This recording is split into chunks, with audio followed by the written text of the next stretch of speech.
The imagined story of Troy 2 2025, Warriors Are Forged in Blood, begins years after the catastrophic fall of Troy, with the once mighty city smoldering in ruins and its survivors scattered. The victors, Greek kings and warriors, return home triumphant but haunted, carrying with them not only the spoils of war but moral burdens and unresolved destinies. The ashes of Troy mark both a literal and symbolic end, a destroyed civilization, and a cursed legacy echoing through the fate of both Greeks and Trojans. The journey of Aeneas. Aeneas, a brave Trojan prince, escapes the sack of Troy bearing the Palladium, a sacred symbol, and the hopes of his people. Tasked with leading a desperate band of Trojan refugees, he sets out on a perilous voyage. Driven by visions and omens, Aeneas dreams of establishing a new homeland, a new Troy that, according to myth, will one day become Rome. The journey is filled with harrowing challenges, pirate attacks, betrayal, and repeated loss. Despite immense sorrow and setbacks, Aeneas uses his cunning and battle prowess, reminiscent of the great Hector, to inspire unity and hope among his followers. After many trials, including costly battles and the loss of loved ones, he and his people finally reach the fertile lands of Italy. There, amidst personal sacrifice and pain, Aeneas vows to build a new city, setting the stage for the legendary founding of Rome. Odysseus's guilt and Odyssey. Meanwhile, Odysseus, the architect of Troy's destruction, is tormented by guilt over the deaths of Achilles and countless Trojans. He yearns for the domestic peace of Ithaca, but is ensnared by mutiny within his fleet and beset by mysterious perils at sea. His return journey is plagued by storms that wreck many ships, stranding survivors on strange and dangerous islands. The narrative hints at legendary Homeric monsters, cyclops, sirens appearing in grounded humanized forms. Alone and battered by the elements, Odysseus' Odyssey truly begins, foreshadowing the epic adventures that will one day be immortalized as the Odyssey. His journey's beginning marks not only the physical trials but also the spiritual torment and longing for redemption. Agamemnon's descent and Greek civil discord. King Agamemnon, leader of the Greeks, returns to his queen Clytemnestra in Mycenae. His homecoming, rather than a hero's welcome, is a prelude to treachery. Clytemnestra, secretly aligned with her lover Aegisthus, plots a bloody revenge for the sacrifice of her daughter at the start of the war. In a chilling act, Agamemnon is murdered, igniting a cycle of familial vengeance and retribution known as the Orestia. This domestic conflict within the Greek camp mirrors the collapse of all order. Children Orestes and Electra, shocked and enraged by their mother's deed, scheme their own vengeance, thus continuing the endless spiral of violence and doom. Themes and motifs. Throughout the saga, themes of revenge, survival, and destiny loom large. The gods, whose presence in the original Troy is now replaced by omens and metaphorical shadows, seem to curse both victors and the vanquished. The violence of Troy's destruction infects all. Bloodlines are broken, kingdoms are destabilized, and personal guilt gnaws at every hero's soul.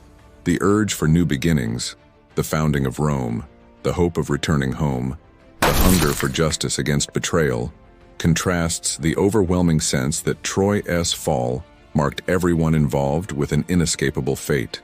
The epic climax. The narrative weaves through massive battles, treacherous seas, and intimate, wrenching losses. Aeneas ultimately stands atop a verdant hill, spear raised at sunrise over his new settlement. The final voiceover proclaims that, "From the ashes of one empire another shall rise," underscoring the notion that legends never truly end. They transform and persist in the dreams and ambitions of those left behind.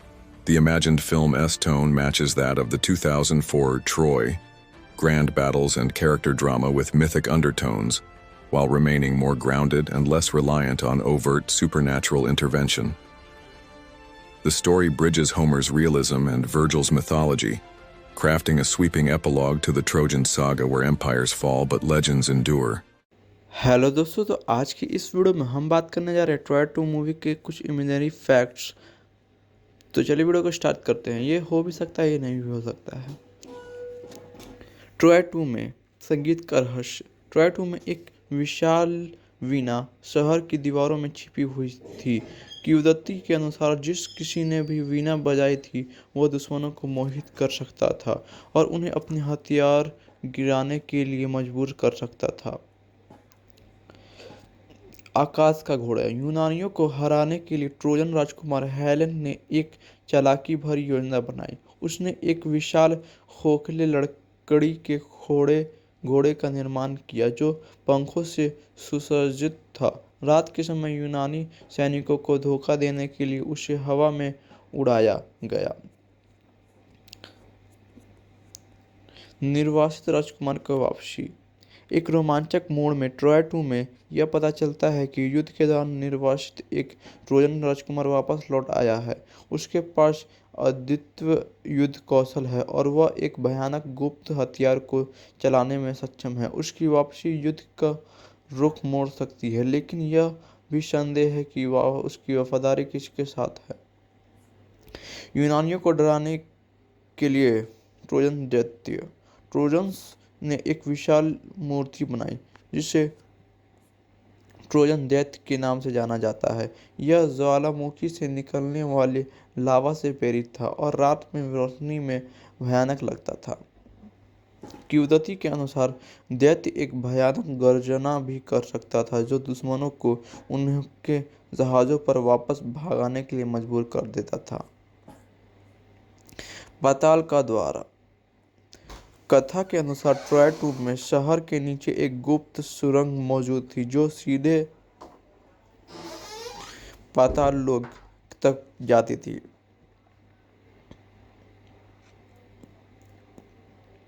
युद्ध के दौरान Trojan सैनिक इस सुरंग का उपयोग मृत योद्धाओं की आत्माओं का युद्ध भूमि पर वापस लाने के लिए करते थे, जिससे यूनानी सेना में भय पैदा हो जाता था। हालांकि इस द्वार को खोलने का एक भयानक मूल्य भी था। समय यात्रा का रहस्य। ट्रॉय 2 में एक अनोखी कहानी के रूप में यह पता चल सकता है कि ट्रोजन्स के पास एक प्राचीन वस्तु थी जो समय में यात्रा करने की अनुमति देती थी। इसका उपयोग युद्ध के दौरान महत्वपूर्ण क्षणों को बदलने के लिए किया जा सकता था या यहाँ तक कि भविष्य में सहयोगी लाने के लिए भी किया जा सकता था, लेकिन समय के साथ छेड़छाड़ के अप्रत्याशित परिणाम भी हो सकते थे।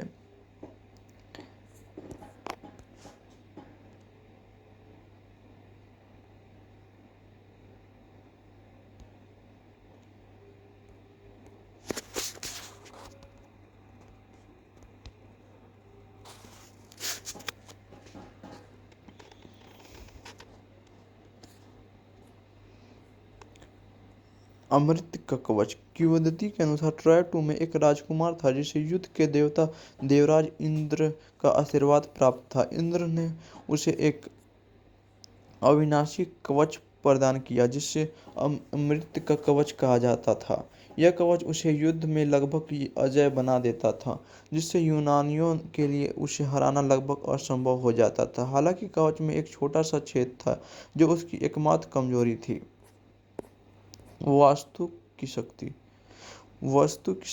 ट्रॉय 2 में यह दिखाया जा सकता है कि ट्रोजन शहर को वास्तुशास्त्र के सिद्धांतों के अनुसार बनाया गया था, जो हिंदू वास्तुकला का प्राचीन विज्ञान है। वास्तु ने न केवल शहर की सुंदरता और अस्तित्व को बढ़ाया है, बल्कि युद्ध के दौरान एक रचनात्मक लाभ भी प्रदान किया। दीवारों को इस तरह से बनाया गया था कि वे ध्वस्त होने के कठिन हो और जालसाजी दुश्मनों को भ्रमित करने के लिए बनाई गई थी।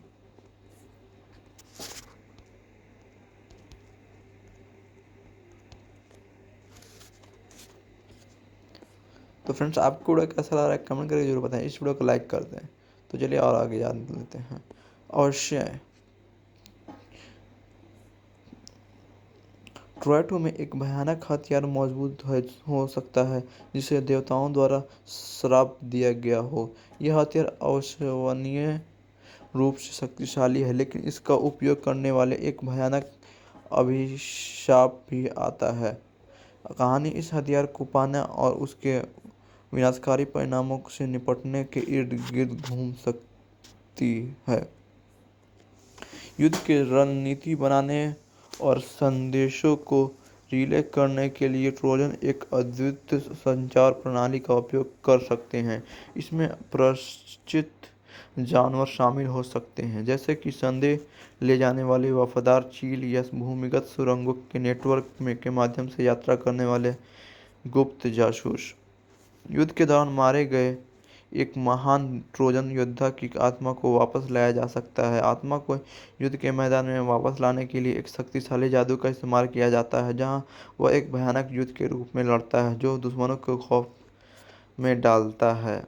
हालांकि प्रेत योद्धा को नियंत्रित करना मुश्किल होता है और यह युद्ध के बाद भी बना रह सकता है, जिससे खतरा बना रहता है। तो फ्रेंड्स, आपको वीडियो कैसी लग रही है? इस वीडियो को लाइक कर दें, हमारे चैनल को सब्सक्राइब करके बेल आइकन के ऊपर प्रेस कर दें। आपको वीडियो कैसी लग रही है कमेंट करके जरूर बताएं। इस वीडियो को ज़्यादा से ज़्यादा शेयर करें अपने दोस्तों के साथ, फैमिली मेम्बर में रिश्तेदारों के साथ।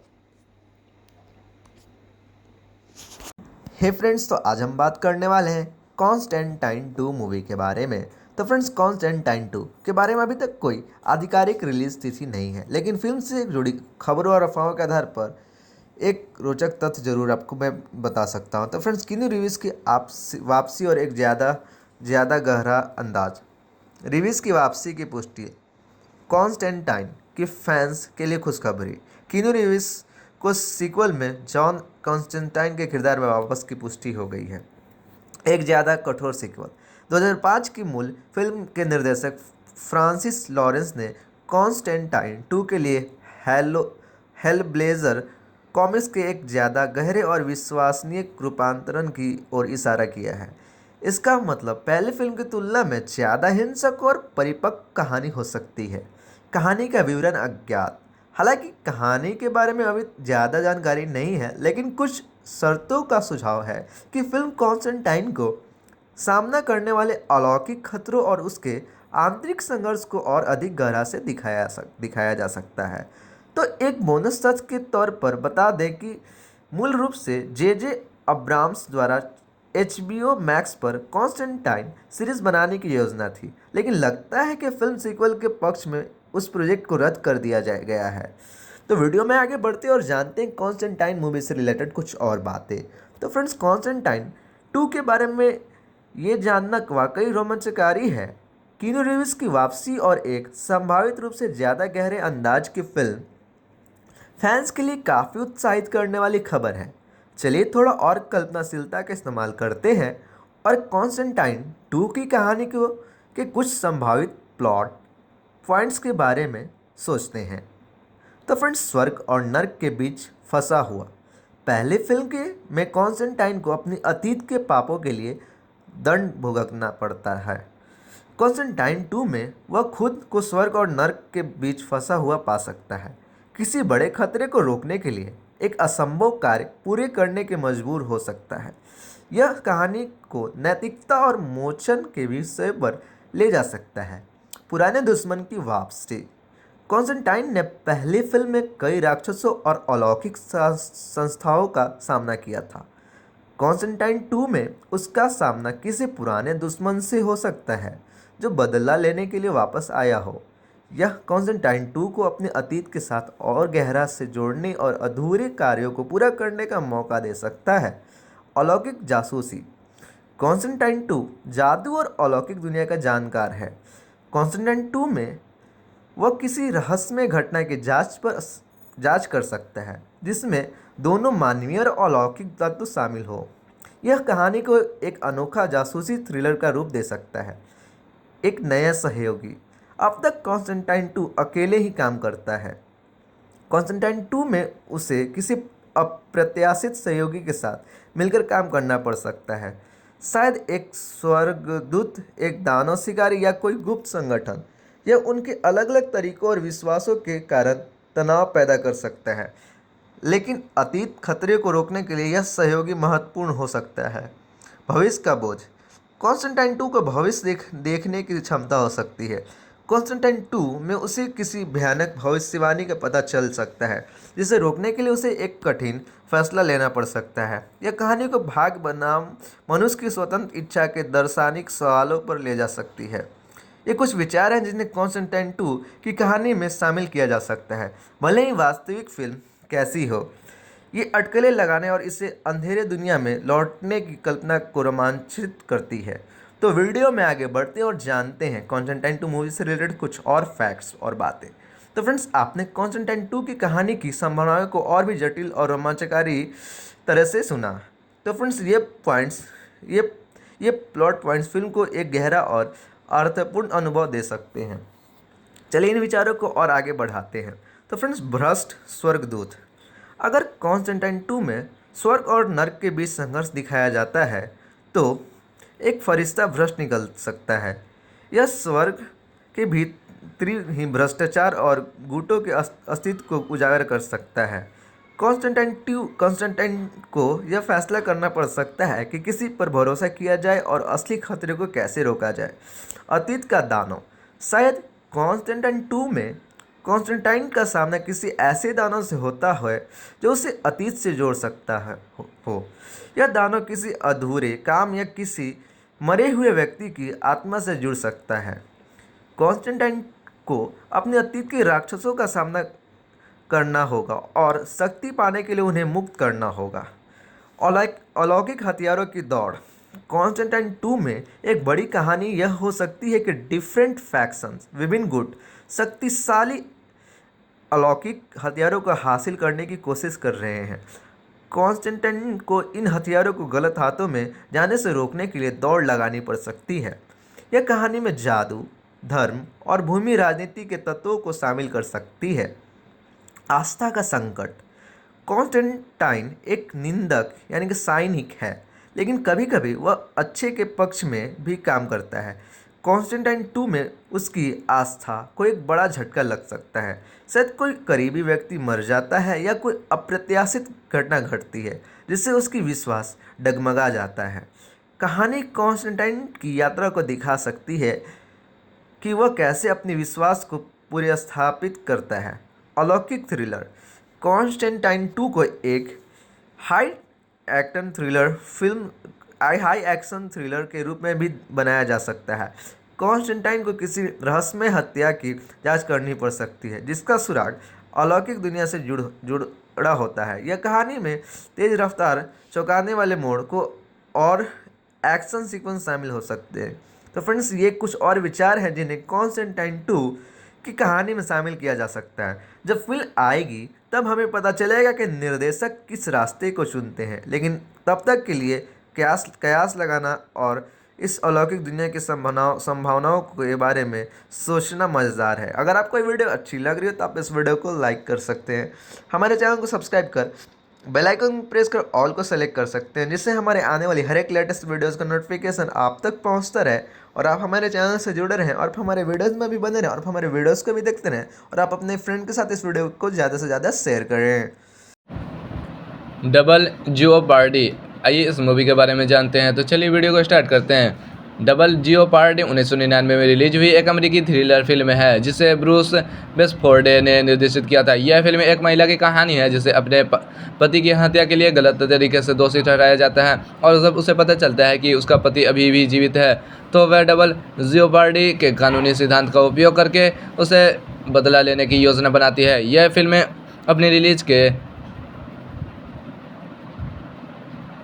समय बॉक्स ऑफिस पर एक बड़ी व्यावसायिक सफलता थी और इसने दर्शकों को अपनी तेज गति वाली कहानी और ट्विस्ट के साथ बांधे रखा।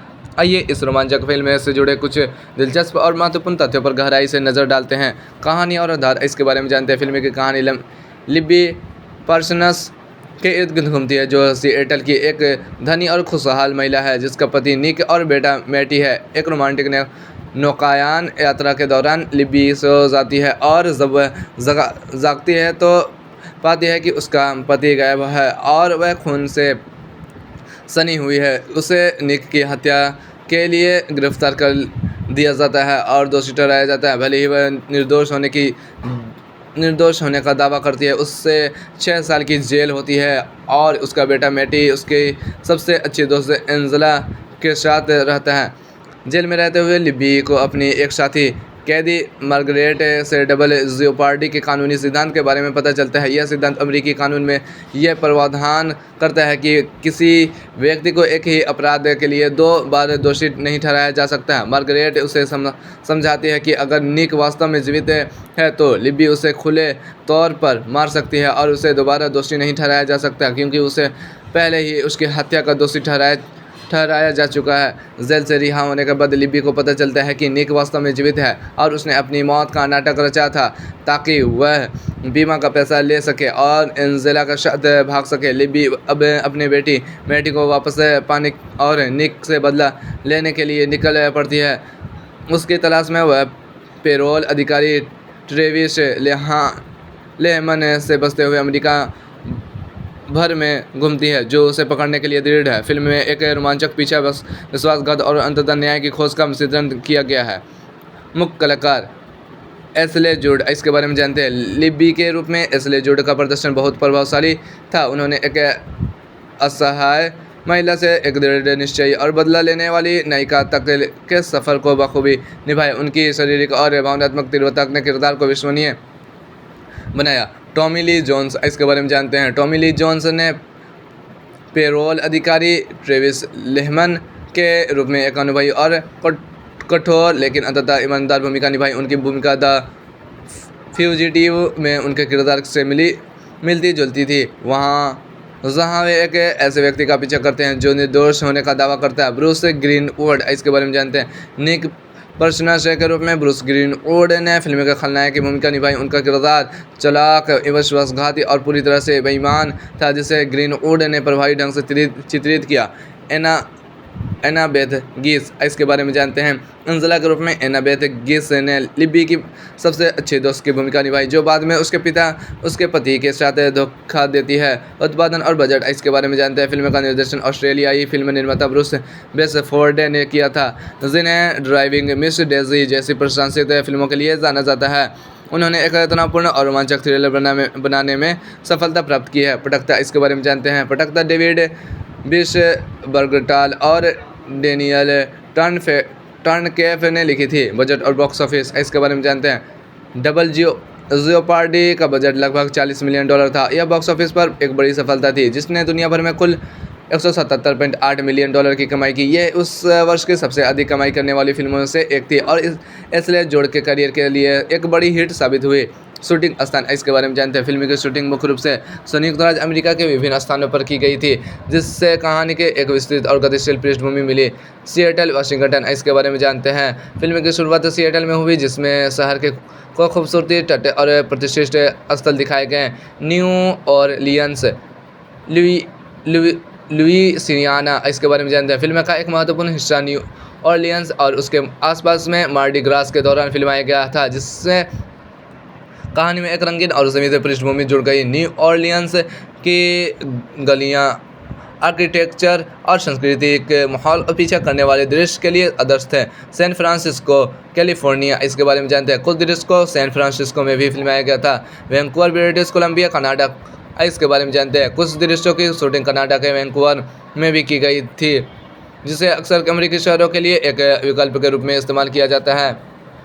कानूनी सिद्धांत और उसकी सटीकता, इसके बारे में जानते हैं। डबल जियोपार्डी फिल्म का केंद्रीय कानूनी सिद्धांत है, जो अमेरिकी संविधान के 5वें संशोधन में निहित है। यह सिद्धांत कहता है कि किसी व्यक्ति को एक ही अपराध के लिए 2 बार खतरे में नहीं डाला जा सकता है, यानी एक बार दोषी ठहराए जाने या बरी होने के बाद उसी अपराध के लिए फिर से मुकदमा नहीं चलाया जा सकता है। फिल्म में इस सिद्धांत का उपयोग लिब्बी को अपने पति को मारने के लिए कानूनी लाइसेंस देने के रूप में दिखाया गया था।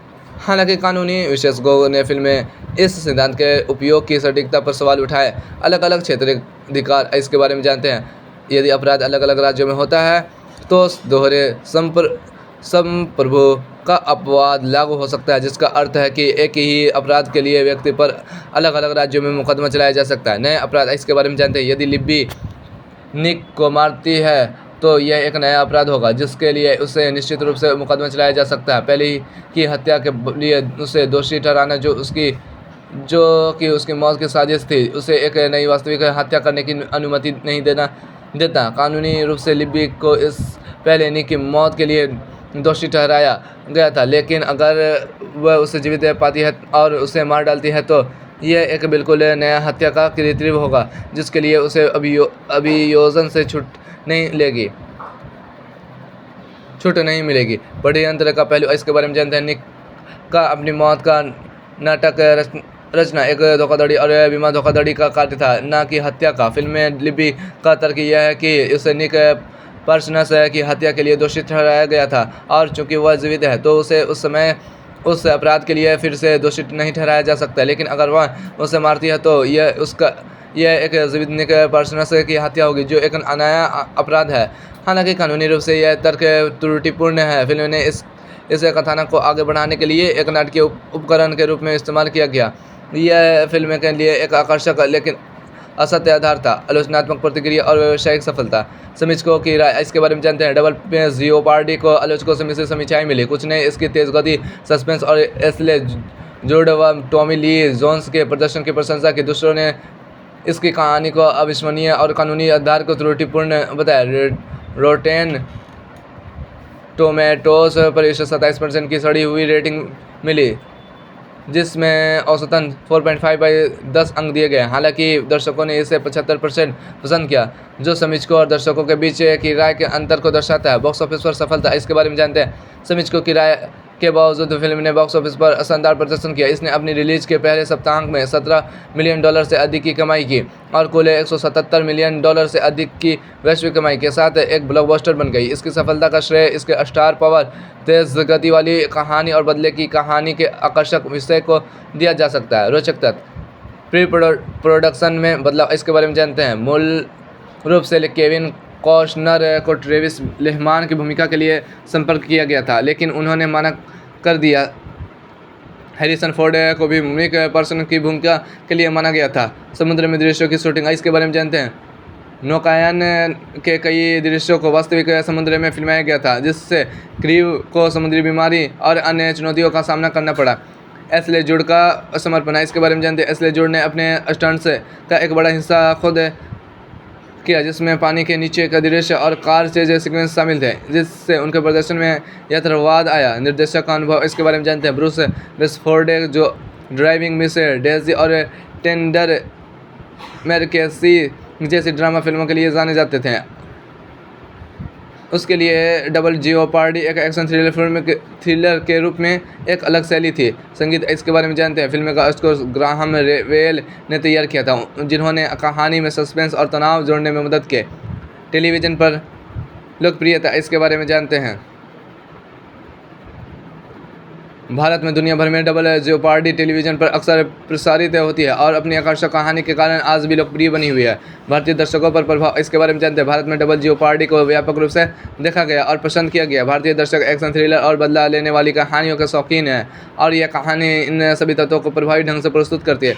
बदले की कहानी का आकर्षण, इसके बारे में जानते हैं। एक निर्दोष महिला के साथ हुए अन्याय और उसके द्वारा लिए गए बदले की कहानी भारतीय दर्शकों के लिए विशेष रूप से आकर्षक थी, क्योंकि यह थीम भारतीय सिनेमा में भी बहुत लोकप्रिय है। स्टार पावर, इसके बारे में जानते हैं। एशले जूड और टॉमी ली जोन्स दोनों हैं ये भारत में लोकप्रिय हॉलीवुड कलाकार हैं, और उनकी उपस्थिति ने फिल्म के प्रति रुचि बढ़ाई। सस्पेंस और रोमांच, इसके बारे में जानते हैं। फिल्म में सस्पेंस, पीछा करने वाले दृश्य और लगातार ट्विस्ट भारतीय दर्शकों को अपनी सीटों से बांधे रखते थे।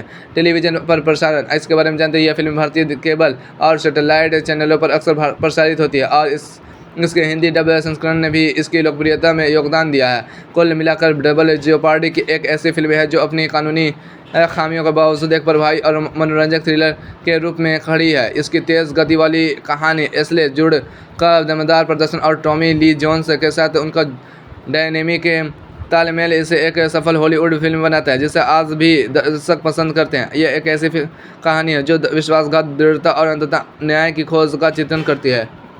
वीडियो अच्छी लगे तो लाइक एंड सब्सक्राइब जरूर करें। हे फ्रेंड्स, तो आज के इस वीडियो में हम बताने वाले हैं Furiosa the mad Max saga movie के बारे में। तो फ्रेंड्स, फ्यूरियोसा और मैड मैक्स सागा साल 2015 की बहुचर्चित film mad Max Fury road की प्रीक्वल कहानी है। यह इम्परेटर फ्यूरियोसा के किरदार की बैक स्टोरी बताती है, जिससे मूल रूप से चार्लिस थेरन ने निभाया था। फिल्म के बारे में कुछ रोचक जानकारियाँ आपको बताता हूँ वीडियो के आगे। तो फ्रेंड्स चलिए आगे बढ़ते हैं वीडियो में, जानते हैं फिल्म के बारे में कुछ रोचक जानकारियाँ। तो फ्रेंड्स, नई कलाकार चार्लिज थेरॉन इस प्रीक्वल में अपनी भूमिका नहीं दोहरा रही, बल्कि युवा फ्यूरियोसा का किरदार अब आन्या टेलर जय निभा रही है। फिल्म में क्रिस हेम्सवर्थ और टिम बर्ग भी अहम भूमिका में हैं। निर्देशक की वापसी, डायरेक्टोरल रिटर्न जॉर्ज मिलर, जिन्होंने मूल मैड मैक्स फिल्मों और फ्यूरी रोड का निर्देशन किया था, वे Furiosa a Mad Max saga को लिखने और निर्देशित करने के लिए वापस आ गए हैं। रिलीज़ की तारीख, तो फ्रेंड्स मई 2024 में फिल्म का प्रीमियर कॉन्स फिल्म फेस्टिवल में हुआ था और इसके कुछ ही समय बाद सिनेमाघर में रिलीज़ कर दी गई। आलोचक की स्वागत, तो फ्रेंड्स क्रिटिकल रिसेप्शन के बारे में बात करें तो फ्रेंड्स फ्यूरियोसा को अब तक काफ़ी अच्छी समीक्षाएं मिली है। फिल्म में एक्शन सीक्वेंस, विजुअल्स और अन टेलर जैक अभिनय की खूब तारीफ हुई है। तो फ्रेंड्स, कठिन दुनिया का सामना, फेसिंग ए हार्श वर्ल्ड, फिल्म यह दिखाती है कि कैसे युवा फिरोसा को उस खतरनाक और बेरहम दुनिया का सामना करना पड़ता है जिसे हमने मैड मैक्स फ्यूरी रोड में देखा था। यह हमें बताएगा कि वह कैसा एक कठोर योद्धा बनी। अज्ञात अतीत के राज, secret of a hidden past, Furiosa और मैड मैक्स सागा में फ्यूरियोसा के अतीत के रहस्यों को उजागर किया जाएगा। शायद फिल्म में उनके गृहनगर द ग्रीन प्लेस को भी दिखाया जाएगा जिसे हमने फ्यूरी रोड में सुना था। यह दर्शकों को उनके किरदार को और भी गहराई से समझने में मदद करेगी। नए खलनायक, नई चुनौती, new villains, new challenges. Mad max film में हमेशा खूंखार खलनायक होते हैं। शायद फ्यूरियोसा में हमें कोई नया खलनायक देखने को मिले जिसे युवा फ्यूरियोसा को बहुत कष्ट दिया हो। यह उनकी यात्रा में एक महत्वपूर्ण मोड़ हो सकता है। मैक्स रॉकस्टिक्स का cameo, a cameo by Max Rockatansky. हालांकि इसकी संभावना कम है, लेकिन हो सकता है कि फिल्म में टॉम हार्डी द्वारा अभिनीत मैक्स रॉकस्काई का एक छोटा सा कैमियो रोल हो। शायद फ्यूरियोसा की कहानी में उनका रास्ता किसी मोड़ पर क्रॉस हो जाए। भविष्य की गाथा की शुरुआत, the beginning of a future saga, Furiosa a Mad max गाथा की सफलता के आधार पर यह भविष्य में मैड मैक्स फिल्म की एक नई श्रृंखला की शुरुआत का संकेत हो सकती है जिसे अन टेलर द्वारा जय मुख्य भूमिका में हो। तो चलिए वीडियो में आगे बढ़ते हैं और भी जानते हैं Furiosa a Mad Max saga movie से रिलेटेड कुछ फैक्ट्स। तो फ्रेंड्स, फ्यूरियोसा का क्रोध, Furiosa's rage. Mad Max Fury Road में हमने फ्यूरियोसा के अंदर दबे गुस्से को देखा था। प्रीक्वल शायद यह बताएगा कि आखिर वह इतनी क्रोधित क्यों है। क्या बचपन में किसी घटना ने उन्हें इतना कठोर बना दिया? यह उनके किरदार की एक अलग परत दर्शकों के सामने ला सकता है। इन्फ्लुएंस ऑफ वलहाल का प्रभाव। मैड मैक्स ब्रह्मांड में वलहाल एक दूर का स्वर्ग है जहाँ साइन एंड क्रोम, चमकदार और क्रोम वस्तुएं का घर है। शायद फ्यूरियोसा के द ग्रीन प्लेस और वलहाल के बीच कोई कनेक्शन हो। यह फिल्म की कहानी में एक रहस्यमय कोण ला सकता है। अतीत के संघर्ष, struggle with the past. Prequel में दिखाया जा सकता है कि फ्यूरियोसा अपने अतीत की बहुतों से कैसे लड़ रही है। शायद उन्हें किसी ऐसे व्यक्ति या घटना से जुड़े दुख या गुनाह का बोझ है। यह उनके विकास में एक महत्वपूर्ण मोड़ हो सकता है जहां उन्हें आगे बढ़ने के लिए अतीत का सामना करना होगा। सहयोगी या धोखा, एली और बेट्रायल। क्या फ्यूरियोसा को रास्ते में किसी ऐसे व्यक्ति पर भरोसा करना होगा जो बाद में उन्हें धोखा दे देता है? यह उनके विश्वास को तोड़ सकता है और उन्हें और सख्त बना सकता है। एक योद्धा का जन्म, बर्थ ऑफ अ वॉरियर।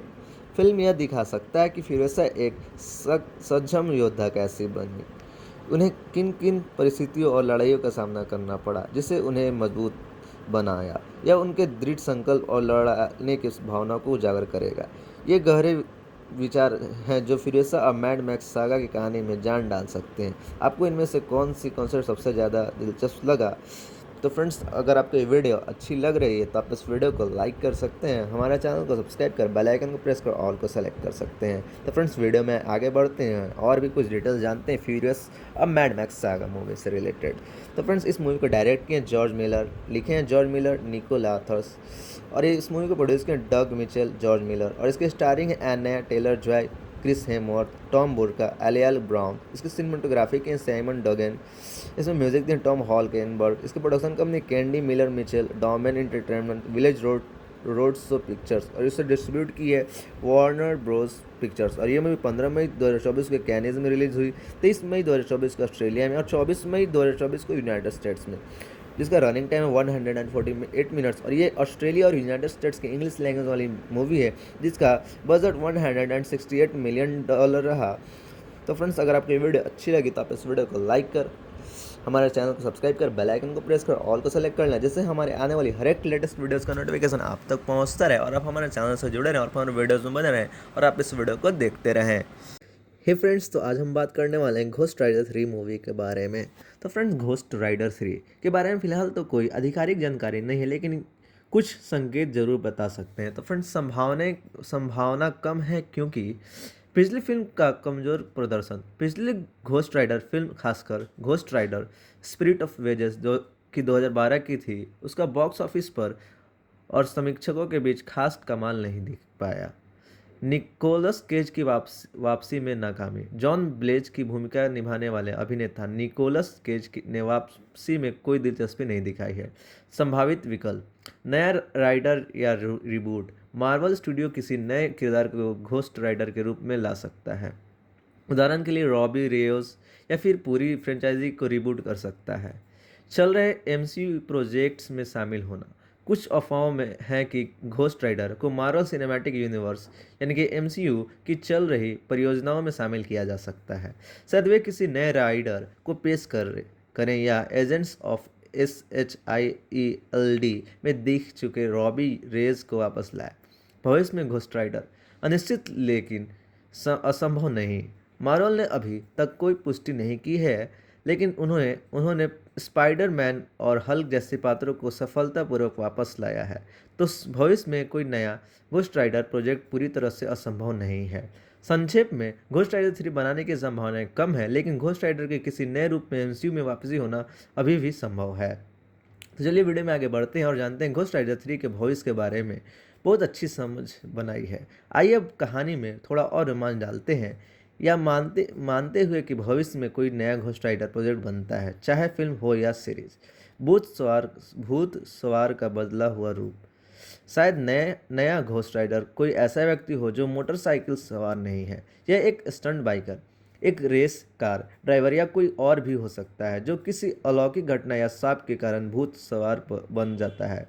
यह कहानी में एक नया मोड़ ला सकता है और दर्शकों को इस किरदार से जोड़ने का एक अनोखा तरीका से हो सकता है। भूत सवार का नया वाहन।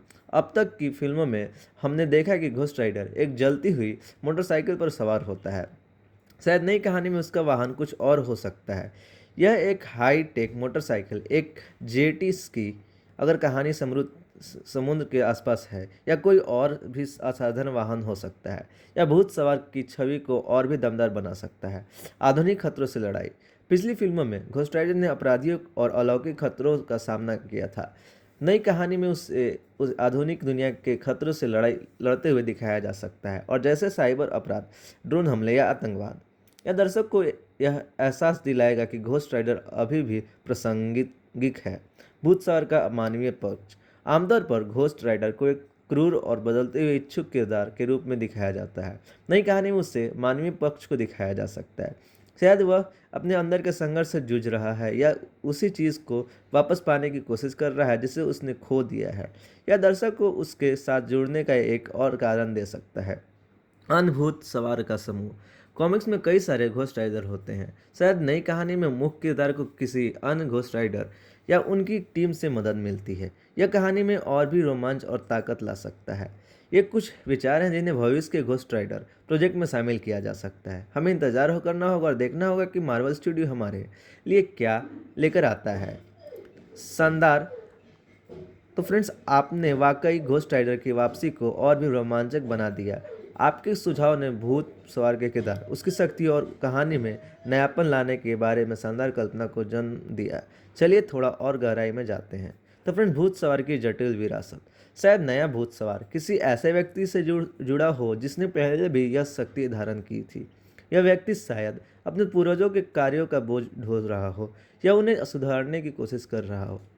यह कहानी में पीढ़ियों से चली आ रही लड़ाई और जिम्मेदारी का विषय शामिल कर सकता है। आत्मा का सौदा। कॉमिक्स में भूत सवार बनने के लिए अक्सर किसी दानों से सौदा करना पड़ता है। नई कहानी में इस सौदे को और भी जटिल बनाया जा सकता है। शायद भूत सवार को अपनी शक्तियों का इस्तेमाल करने के लिए एक भयानक कीमती कीमत चुकानी पड़ती, या वह इस सौदे को तोड़ने का रास्ता ढूंढ रहा है। यह कहानी में नैतिकता और बलिदान का पहलू लाएगा। भूत सवार का गुप्त संगठन। शायद भूत सवार अकेले शक्तिधारी नहीं है। दुनिया भर में भूत सवार का एक गुप्त संगठन हो सकता है जो सदियों से अलौकिक खतरे से लड़ रहा है। नया भूत सवार इस संगठन में शामिल हो सकता है और उनसे मार्गदर्शन प्राप्त कर सकता है। यह कहानी में भूत सवार की दुनिया का विस्तार करेगा और उसे एक बड़े ब्रह्मांड से जोड़ेगा। भूत सवार और किस्मत खतरा। अब तक की कहानियों में भूत सवार ज़्यादातर पृथ्वी पर अधिक आधारित खतरों से लड़ता है। शायद नई कहानी में उसे किसी अंतरिक्ष खतरे का सामना करना पड़ता है। वह किसी दूसरे ग्रह की यात्रा कर सकता है या किसी ब्रह्मांड शत्रु से लड़ सकता है। यह कहानी को एक महाकाव्य पैमाने पर ले जा सकता है। भविष्य का भूत सवार।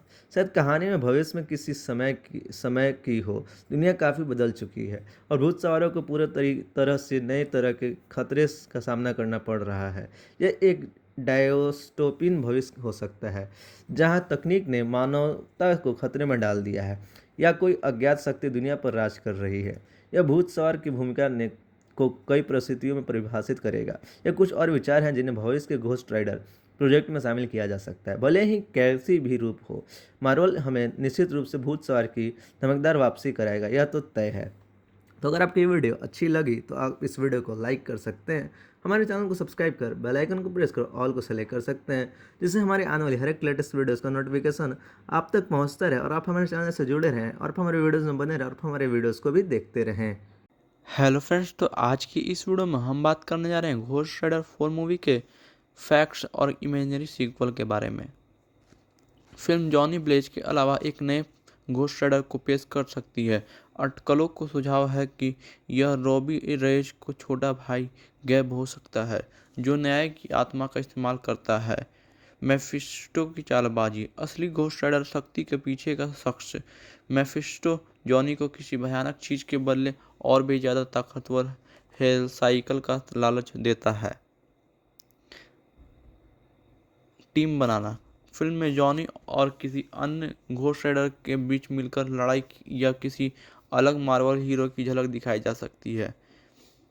बदला बनाम न्याय। फिल्म बदले की विभिन्न भूत राइडरों द्वारा सन्निहित विरोधाभासी ताकतों और न्याय का पता लगा सकती है। छिपा हुआ इतिहास। मैधुगिन काल से एक भूला हुआ घोस्ट राइडर उभर सकता है जो कहानी में एक ऐतिहासिक मोड़ जोड़ सकता है।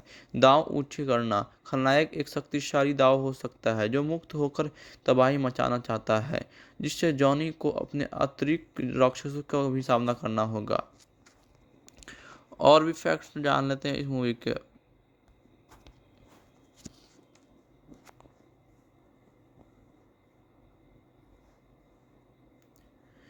विजुअल धमाका। फिल्म में जॉनी के ज्वलंत रूप से बदलाव को दिखाया जा सकता है जो उसकी आत्मा के संघर्ष को दर्शाता है। शायद उसकी आग नीली हो जाए जो न्याय की ज्वाला को संकेत देती हो। वही केप का घोस्ट राइडर एक सफ़ेद कंकाल बाइकर जैसा दिख सकता है जो उसकी अन्याय की आत्मा से जुड़ा होता है। खलनायक लिलिथ एक भयानक रूप धारण कर सकती है जो आधा सर्प और आधा महिला हो। वो अंधेरे के आयामों से राक्षसों की एक सेना बुला सकती है।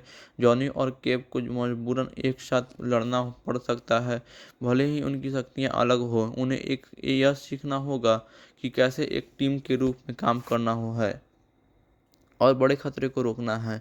फिल्म का संगीत भारतीय रॉक बेट्स और पश्चिमी हेवी मेटल का मिश्रण हो सकता है। यह एक अनूठी ध्वनि प्रदान करेगा जो एक्शन दृश्यों को और भी रोमांचक बना देगी।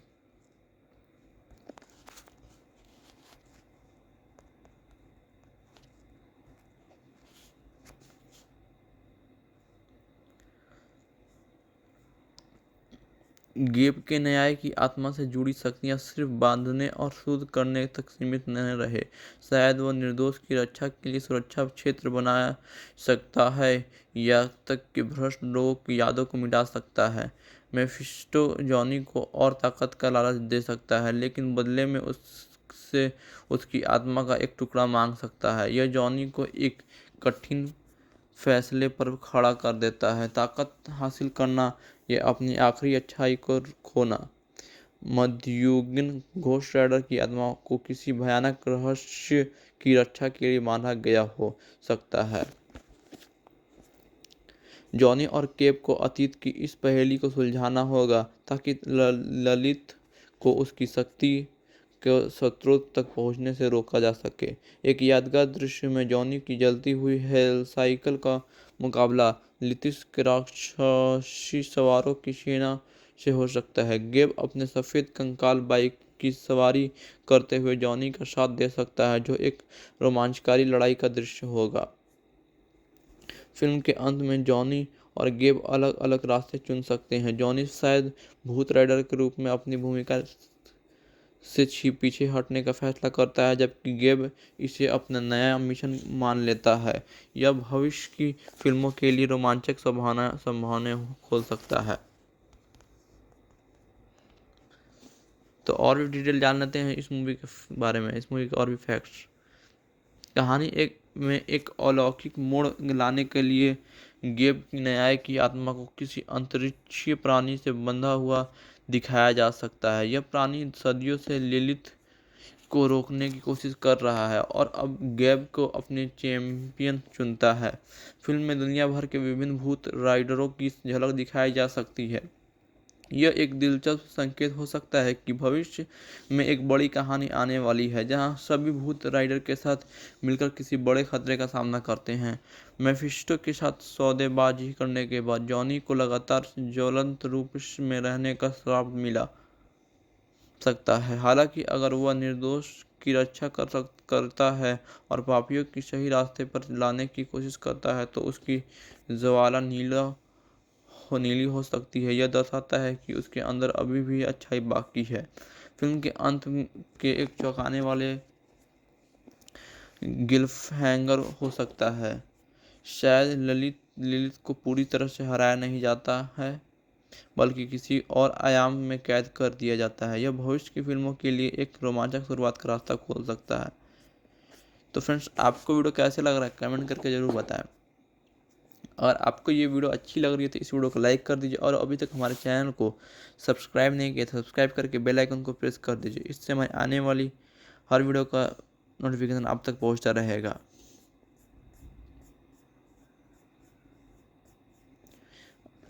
इस वीडियो को शेयर भी कीजिएगा अपने दोस्तों के साथ।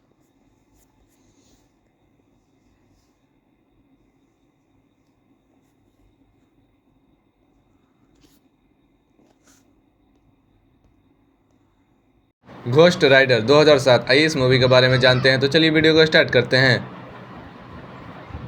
2007 में रिलीज हुई मार्क स्टीवन जॉनसन द्वारा निर्देशित घोस्ट राइडर मार्वल कॉमिक्स के एक ऐसे रहस्यमय और शक्तिशाली सुपर हीरो को बड़े पर्दे पर लेकर आई, जो अपनी अनोखी शक्तियों और भयावह रूप के लिए जाना जाता है। निकोलस केज अभिनीत इस फिल्म ने जॉनी ब्लेज की कहानी को दर्शाया, जो एक स्टंट बाइकर था और अपनी आत्मा को शैतान को बेचकर घोस्ट राइडर बन गया। यह फिल्म एक्शन, फैंटेसी और डार्क थ्रिलर का एक अनोखा मिश्रण थी, जिसने दर्शकों को अपनी ओर आकर्षित किया। आइए इस फिल्म से जुड़े कुछ दिलचस्प तथ्यों पर पर्दे के पीछे की कहानियों पर गौर करते हैं। निकोलस केज का जुनून। जॉनी ब्लेज के लिए एक दशक का इंतजार, इसके बारे में जानते हैं। निकोलस केज, जो खुद कॉमिक बुक को एक बड़े प्रशंसक है, घोस्ट राइडर के चरित्र को निभाने के लिए लगभग एक दशक से इंतजार कर रहे थे। वह 1990 के दशक से ही इस भूमिका में रुचि रखते थे। जब यह फिल्म पहली बार विकास में थी, केज ने एक इंटरव्यू में बताया था कि घोस्ट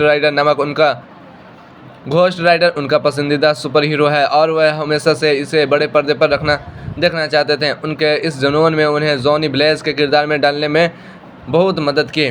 उन्होंने अपने रोल के लिए काफ़ी रिसर्च की और चरित्र की गहरी परतों को समझने की कोशिश की। कॉमिक बुक से वफादारी और रचनात्मक स्वतंत्रता का संतुलन, इसके बारे में जानते हैं। फिल्म निर्माताओं ने घोस्ट राइडर के मूल कॉमिक बुक के तत्वों के प्रति वफादार रहने की कोशिश की, जैसे जॉनी ब्लेज की उत्पत्ति, उसकी शक्तियाँ और उसके दुश्मन। हालांकि उन्होंने कुछ रचनात्मक स्वतंत्रता भी ली, खासकर कहानी को बड़े पर्दे के लिए अधिक सुलभ और आकर्षक बनाने के लिए। उदाहरण के लिए फिल्म में मेफिस्टोफिलीज के किरदार को थोड़ा संशोधित किया गया था और ब्लैक हार्ट के चरित्र को भी कॉमिक से थोड़ा अलग रूप दिया गया था। यह संतुलन बनाना फिल्म निर्माताओं के लिए एक चुनौती थी, ताकि वे कॉमिक बुक के प्रशंसकों को भी खुश रख सके और नए दर्शकों को भी आकर्षित कर सके। विजुअल इफेक्ट्स का कमाल, इसके बारे में जानते हैं।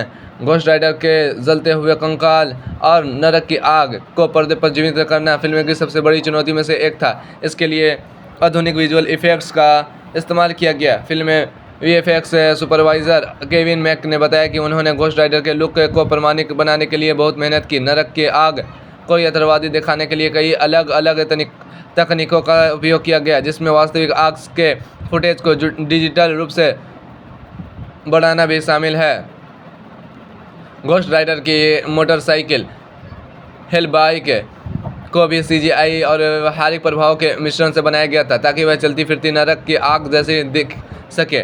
डार्क टोन और PG-13 रेटिंग की चुनौती फिल्म, इसके बारे में जानते हैं। फिल्म में एक डार्क और गोथिक टोन बनाए रखने की कोशिश की गई थी, जो घोस्ट राइडर के चरित्र के लिए उपयुक्त था। हालांकि स्टूडियो ने फिल्म को PG-13 रेटिंग देने का फैसला किया, ताकि इसे व्यापक दर्शकों तक पहुंचाया जा सके। इससे फिल्म निर्माताओं को कुछ दृश्यों को नर्म रखना पड़ा, खासकर हिंसा और डरावने तत्वों को।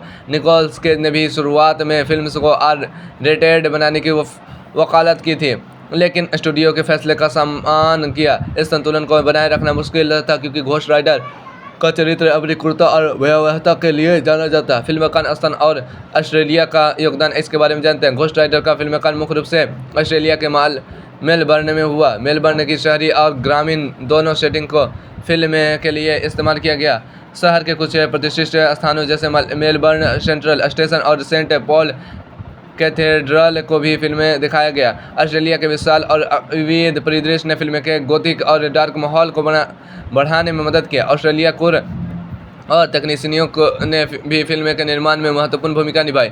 निर्देशक मार्क स्टीवन जॉनसन का दृष्टिकोण, इसके बारे में जानते हैं। मार्क स्टीवन जॉनसन, जिन्होंने इससे पहले डेयरडेविल का निर्देशन किया था, उसने घोस्ट राइडर को एक आधुनिक पश्चिमी फिल्म के रूप में देखा, जिसमें अलौकिक तत्व शामिल थे। उन्होंने जॉनी ब्लेज की कहानी को एक classic deal with the devil, शैतान के साथ सौदा के रूप में प्रस्तुत किया, जहां एक व्यक्ति अपने प्रियजनों को बचाने के लिए अपनी आत्मा बेच देता है। जॉनसन ने फिल्म के लिए एक डार्क और ग्रीडी विजन रखा, जो चरित्र की जड़ों के प्रति वफादार था। उन्होंने विशेष रूप से घोस्ट राइडर के नरक की आग को जीवित बनाने पर ध्यान केंद्रित किया, ताकि यह दर्शकों को प्रभावित कर सके।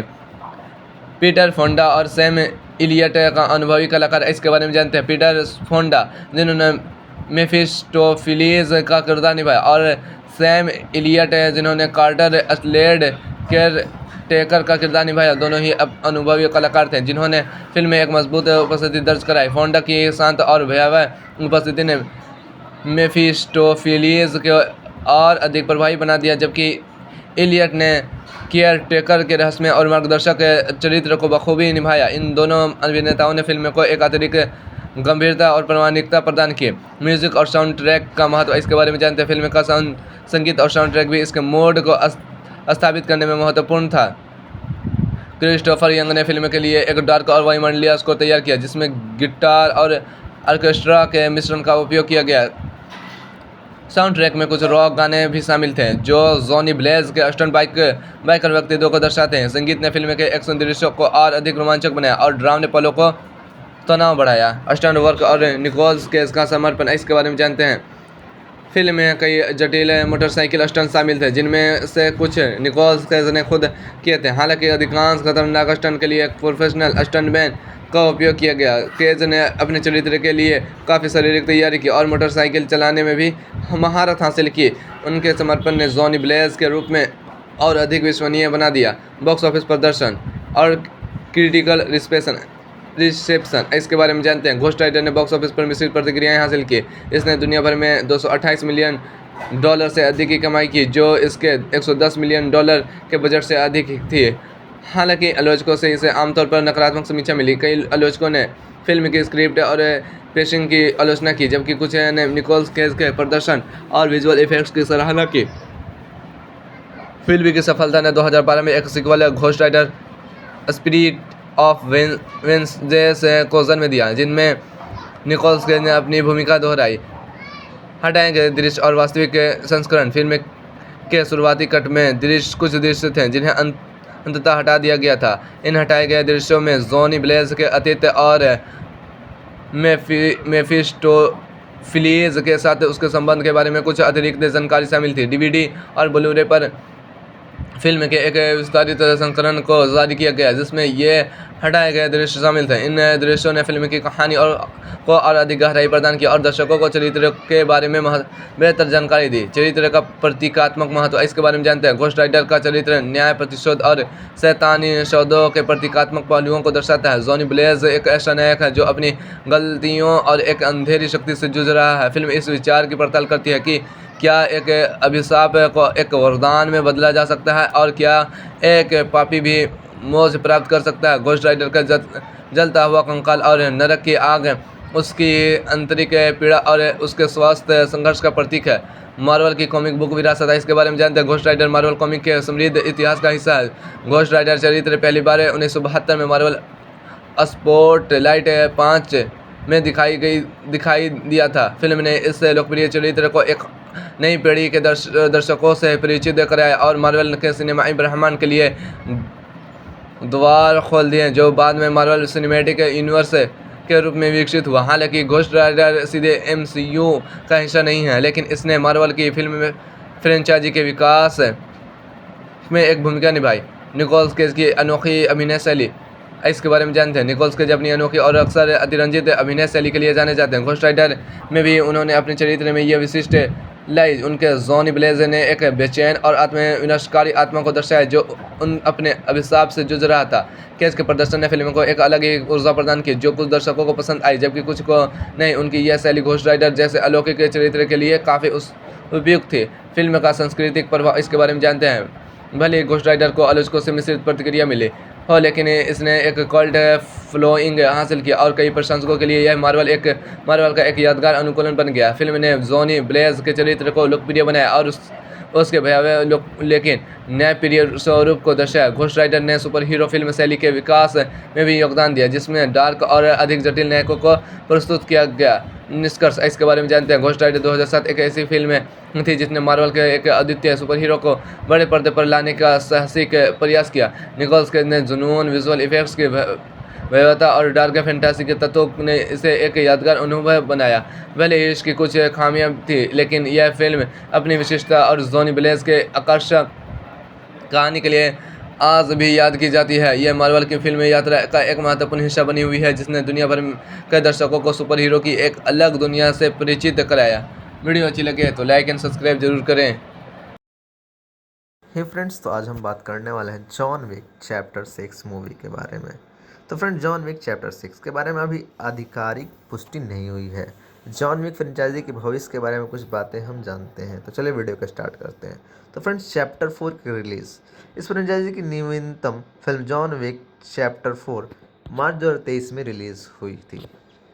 संभावित अगली कड़ी, चैप्टर 4 के अंत में शायद किसी अगली कड़ी के लिए आधार तैयार किया गया हो, लेकिन यह पूरी तरह से निर्देशक और स्टूडियो के फैसले पर निर्भर करता है।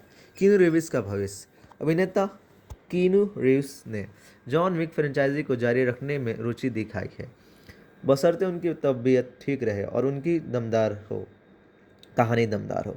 हालांकि उनकी उम्र और इस भूमिका के लिए ज़रूरी कठिन एक्शन को करना उनके लिए चुनौती हो सकती है।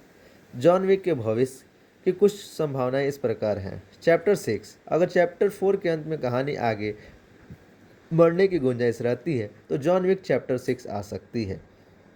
स्पिन ऑफ्स, जॉन विक की दुनिया को स्पिन ऑफ्स फिल्मों के जरिए बड़ा किया जा सकता है, जो कॉन्टिनेंटल हथियारों की दुनिया के अन्य पात्रों या घटनाओं पर केंद्रित हो। अनिश्चित भविष्य, यह भी संभव है कि जॉन विक की कहानी को चैप्टर 4 के साथ ही खत्म कर दिया जाए, जिससे फ्रेंचाइजी का भविष्य अनिश्चित हो जाएगा। याद रखें, ये सब अटकलें हैं। हमें जॉन विक के भविष्य के बारे में पक्का पता करने के लिए फिल्म निर्माता की आधिकारिक घोषणा का इंतजार करना होगा। तो फ्रेंड्स, वीडियो में आगे बढ़ते हैं और जानते हैं जॉन विक की दुनिया के भविष्य के बारे में। आप कल्पना हमारी काफ़ी शानदार है वाकई, भले ही अभी चैप्टर 6 की पुष्टि ना हुई हो। आइए देखें कि आप हमारी सोच को और कैसे रोमांचक बनाया जा सकता है। तो फ्रेंड, जॉन विक की विरासत। John Wick Chapter 6 John Wick के कार्यों के दूरगामी प्रभाव पर गहराई से विचार कर सकता है। कहानी दुनिया को यह दिखा सकता है कि कैसे जॉन ने हथियारों की दुनिया में हमेशा के लिए बदल दिया है और उसका बदला लेने का सिलसिला किस तरह से जारी है।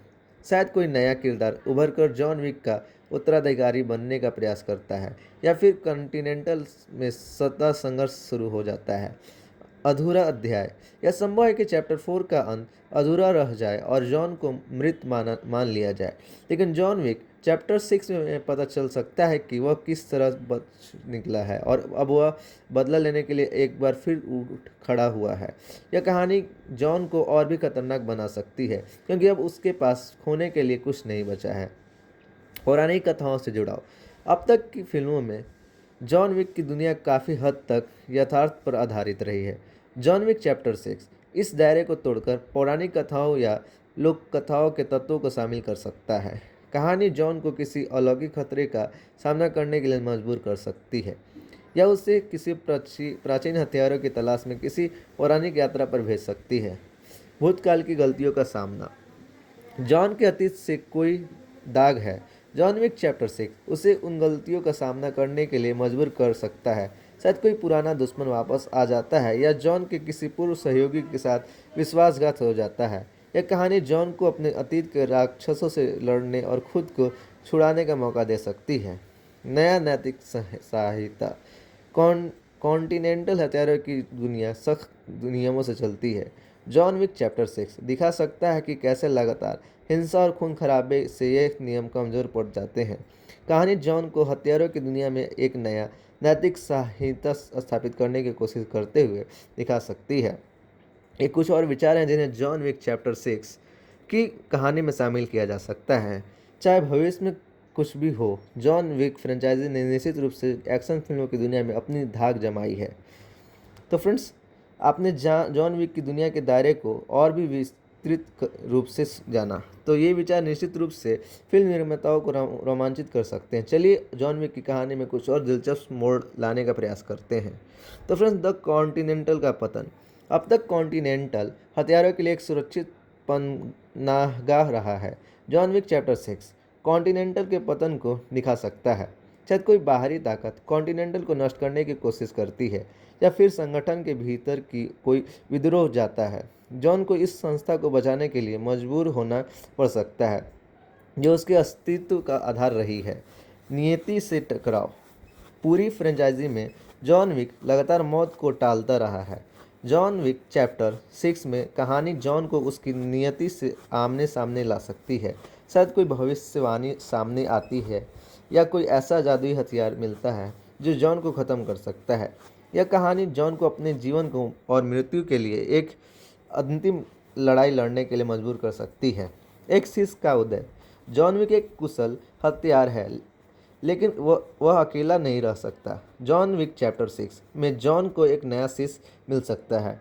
यह शिष्य जॉन की विरासत को आगे बढ़ाने और हथियारों की दुनिया में अपना नाम बनाने का प्रयास कर सकता है, लेकिन रास्ते में जॉन को यह चुनौती मिलेगी कि वह अपने अतीत के भूतों से बचाते हुए अपने शिष्यों को सही रास्ते पर ले जाए। समधि। जॉन विक हमेशा अकेला रहा है, लेकिन कभी कभी सबसे बड़े दुश्मन भी एक बड़े खतरे को रोकने के लिए साथ आ जाते हैं। जॉन विक चैप्टर 6 में जॉन को अपने सबसे बड़े दुश्मन के साथ मिलकर किसी और भी बड़े खतरे का सामना करना पड़ सकता है। यह एक दिलचस्प कहानी हो सकती है, जहाँ जॉन को अपने सिद्धांतों से समझौता करना पड़ता है और अपने दुश्मन पर भरोसा करना सीखना पड़ता है। अतीत का सुधार। जॉन विक ने अपने अतीत में कई लोगों को मारा है। जॉन विक चैप्टर 6 में उसे किसी ऐसे व्यक्ति की मदद करने का मौका मिल सकता है जिसने उसने पहले मारने की कोशिश की थी। इस अनुभव से जॉन को अपने किए हुए कार्यों पर पछतावा हो सकता है और वह किसी तरह अपने अतीत की गलतियों को सुधारने का प्रयास कर सकता है। ये कुछ और विचार हैं जिन्हें जॉन विक फ्रेंचाइजी की कहानी में शामिल किया जा सकता है। जॉन विक का भविष्य चाहे जैसा भी हो, यह एक ऐसी एक्शन फ्रेंचाइजी है जिसने दर्शकों को रोमांचित किया और जिसे याद रखा जाएगा। तो अगर आपको ये वीडियो अच्छी लग रही है तो आप इस वीडियो को लाइक कर सकते हैं, हमारे चैनल को सब्सक्राइब कर बेल आइकन को प्रेस कर ऑल को सेलेक्ट कर सकते हैं, जिससे हमारे आने वाले हर एक लेटेस्ट वीडियोज़ का नोटिफिकेशन आप तक पहुंचता रहे और आप हमारे चैनल से जुड़े रहें और हमारे वीडियोज़ में बने रहें और हमारे वीडियोज़ को भी देखते रहें। हे फ्रेंड्स, तो आज हम बात करने वाले हैं जुमांजी 4 मूवी के बारे में। तो फ्रेंड्स, जुमांजी 4, तो चलिए फ्रेंड्स जानते हैं जुमांजी 4 मूवी के बारे में। तो फ्रेंड्स, जुमांजी 4 के बारे में अभी आधिकारिक घोषणा नहीं हुई है। हालांकि आइए जानते हैं कुछ इस मूवी से रिलेटेड बातें। तो फ्रेंड्स, संभावना है लेकिन पुष्टि नहीं। हाल ही जुमांजी फिल्मों की सफलता Jumanji Welcome to the Jungle जो कि 2017 की और जुमांजी द नेक्स्ट लेवल जो कि 2019 की मूवी थी, इस मूवी को देखते हुए अगली फिल्म आने की संभावना है। लेकिन अभी तक सोनी पिक्चर्स ने जुमांजी 4 को आधिकारिक रूप से स्वीकृति नहीं दी है। निर्माता का इशारा 2021 में जुमांजी फिल्मों के निर्माता हीराम गौरसिया ने कहा था कि एक और फिल्म बन रही है, लेकिन उन्हें ड्वेन द रॉक जॉनसन की दूसरी फिल्म की शूटिंग खत्म होने का इंतजार करना पड़ा। कलाकारों का व्यस्त कार्यक्रम। ड्वेन जॉनसन और मुख्य कलाकार केविन हार्ट और कैरन गिल सभी व्यस्त रहते हैं। उनका व्यस्त कार्यक्रम फिल्म को देर से रोक सकता है। कहानी में विचार मौजूद है, भले ही आधिकारिक घोषणा न हो, पर हमेशा अटकलों की गुंजाइश रहती है। पिछली फिल्मों ने कहानी को आगे बढ़ाने की गुंजाइश छोड़ी है। शायद किसी नए गेम संस्करण या नए पात्रों को शामिल किया जा सकता है। तो पुष्ट खबर न होने के बावजूद जुमांजी 4 आना असंभव नहीं है। हमें बस सोनी पिक्चर्स की आधिकारिक घोषणा का इंतजार करना होगा।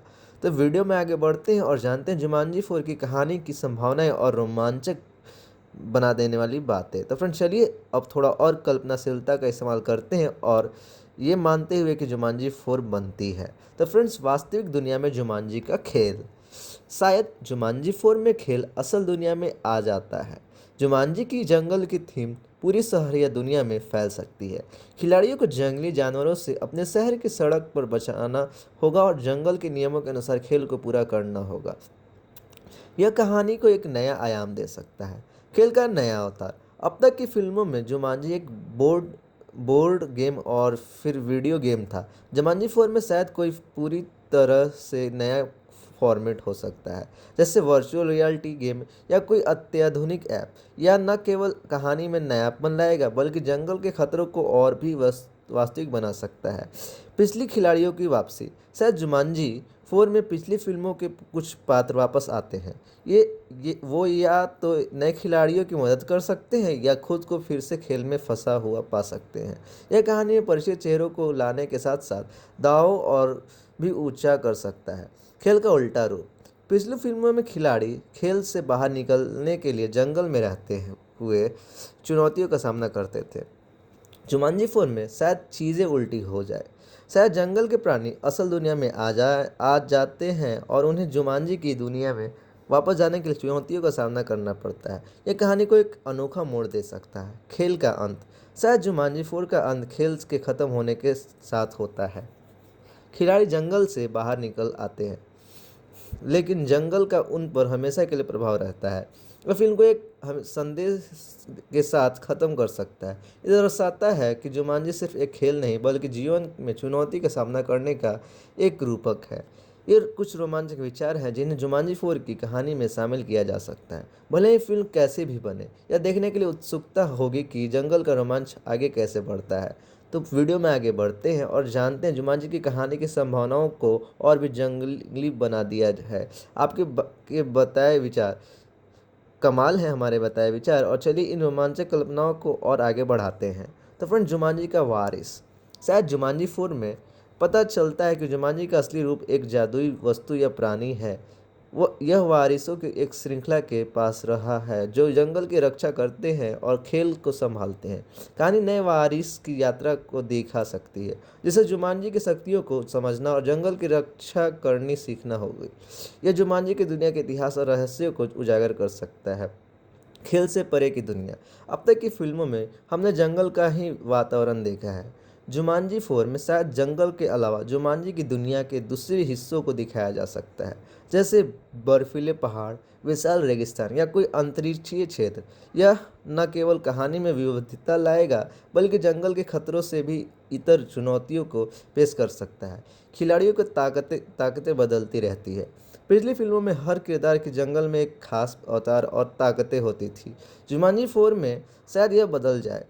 कॉन्संग खिलाड़ियों की ताकतें खेल के दौरान बदलती रहे या जंगल के अलग अलग क्षेत्रों में अलग अलग हो।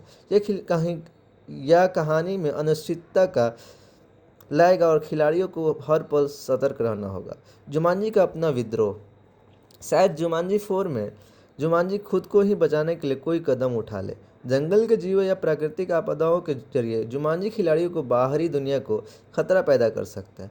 यह कहानी में एक नया संघर्ष खड़ा करेगा, जहां खिलाड़ियों को सिर्फ खुद को बचाना ही नहीं बल्कि जुमांजी को भी समझाना होगा। खेल का वास्तविक दुनिया पर प्रभाव। शायद जुमांजी 4 में जंगल का असर असल दुनिया पर भी पड़ता है। जंगल के कुछ पौधे या जानवर असल दुनिया में आ जाते हैं और उनकी अस्थायी प्रभाव रहता है। यह फिल्म को पर्यावरण संरक्षण का संदेश दे सकता है और दिखा सकता है कि हमारे कार्यों का प्रकृति पर कैसा प्रभाव पड़ता है। ये कुछ और विचार हैं जिन्हें जुमांजी 4 की कहानी में शामिल किया जा सकता है। हमें इंतजार करना होगा और देखना होगा कि सोनी पिक्चर्स हमारे लिए क्या लेकर आता है। तो अगर आपको ये वीडियो अच्छी लग रही है तो आप इस वीडियो को लाइक कर सकते हैं, हमारे चैनल को सब्सक्राइब कर बेल आइकन को प्रेस कर ऑल को सेलेक्ट कर सकते हैं, जिससे हमारे आने वाली हर एक लेटेस्ट वीडियोज़ का नोटिफिकेशन आप तक पहुंचता रहे।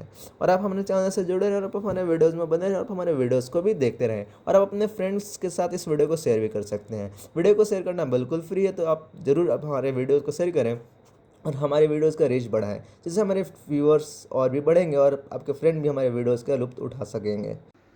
हेलो दोस्तों, तो आज की इस वीडियो में हम बताएंगे लोगान 2 मूवी के कुछ इमेजिनरी फैक्ट्स जो हो भी सकते हैं और हो नहीं भी हो सकते हैं। तो चलिए वीडियो को स्टार्ट करते हैं। लोगान की हीलिंग फैक्टर बेकाबू। पहली फिल्म की घटनाओं के सालों बाद लोगान की हीलिंग फैक्टर खराब हो जाती है। घावों को जल्दी ठीक करने के बजाय यहाँ उल्टा काम करने लगती है। लगातार सेलुलर स्तर पर उसके शरीर का पुनर्निर्माण करती रहती है। यह उसे लगभग अविनाशी बना देती है, लेकिन साथ ही उसे लगातार थका हुआ और अत्यधिक पीड़ा में भी रखता है। आकाश में म्यूटेंट शरणार्थी स्थल। म्यूटेंट के लगभग विलुप्त होने के बाद एक छिपे हुए समाज ने बादलों के ऊपर ऊंचे तैरते हुए एक आत्मनिर्भर शहर की स्थापित किया है। दुनिया से थक चुके लोगान को उनकी मदद के लिए अनिच्छा से भर्ती किया जाता है। जब एक रहस्यमय नया खतरा सामने आता है, वेपन एक्स प्रोटोटाइप। फ्लैशबैक के दृश्य के दौरान हमें पता चलता है कि लोगान अकेला म्यूटेंट नहीं था जिस पर वेपन एक्स कार्यक्रम का प्रयोग किया गया था। सेबरटूथ जीरो नाम का एक प्रोटोटाइप विश्व सामने आता है, जो अब तक का लोगान का सबसे दुर्जय प्रतिद्वंदी बन जाता है। लोरा केन्नी की नई शक्ति। अब जवान को हो चुकी लोरा को एक नई म्यूटेंट शक्ति का पता चलता है, टेलीपैथी। वह दूसरों के विचार को सुनने के भावनात्मक बोझ से जूझती है, साथ ही इस क्षमता का उपयोग करके और अधिक शक्तिशाली X-23 बनने का प्रयास करती है। वुल्वरीन के एडमटियम पंजों का उन्नत किया गया। एक घातक लड़ाई में लोगान के एडमटियम पंजों का एक दुर्लभ अलौकिक धातु के साथ जोड़ा जाता है, जिससे उन्हें ऊर्जा किरणों को अवशोषित करने और लगभग किसी भी पदार्थ को काटने की क्षमता मिल जाती है।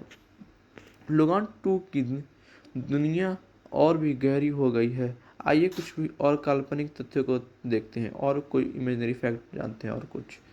भूत का पीछा। लोगान को बार बार प्रोफेसर एक्स के भूत का सामना करना पड़ता है जो उसे सताता है और कठिन फैसले लेने में उसका मार्गदर्शन करता है। म्यूटेंट विद्रोह। बादलों के शहर में म्यूटेंट का एक गुट मानता है कि मनुष्यों के साथ अस्तित्व असंभव है। वे एक विद्रोही की योजना बनाते हैं जिससे लोगान को एक कठिन चुनाव का सामना करना पड़ता है, मनुष्य की रक्षा करना या उत्पीड़ित म्यूटेंट को साथ देना। लॉरा का गुप्त अतीत। लॉरा को पता चलता है कि उसके अतीत का एक चौंकाने वाला रहस्य छिपा है। वह एक गुप्त सरकारी कार्यक्रम की उपज है जिसने उसे एक अल्ट्रा हत्यारे के रूप में प्रशिक्षित किया था। एक्स-मैन की विरासत। फिल्म में यह संकेत मिलता है कि म्यूटेंट पूरी तरह से विलुप्त नहीं हुए हैं। दुनिया भर में छिपे हुए युवा म्यूटेंट हैं और लोगान और लॉरा को उनकी रक्षा करनी होगी। एक अप्रत्याशित सहयोगी। लोगान को एक अप्रत्याशित सहयोगी मिलता है, एक्स-मैन का एकमात्र जीवित सदस्य जिसकी पहचान फिल्म के क्लाइमैक्स तक गुप्त रहती है।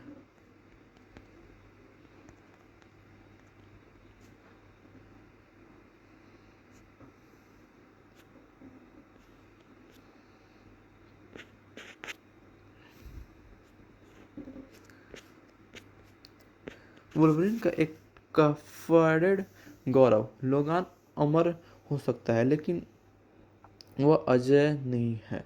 उसकी हीलिंग फैक्टर के कारण लगातार सेल पुनर्निर्माण से उसका शरीर कमज़ोर हो गया है।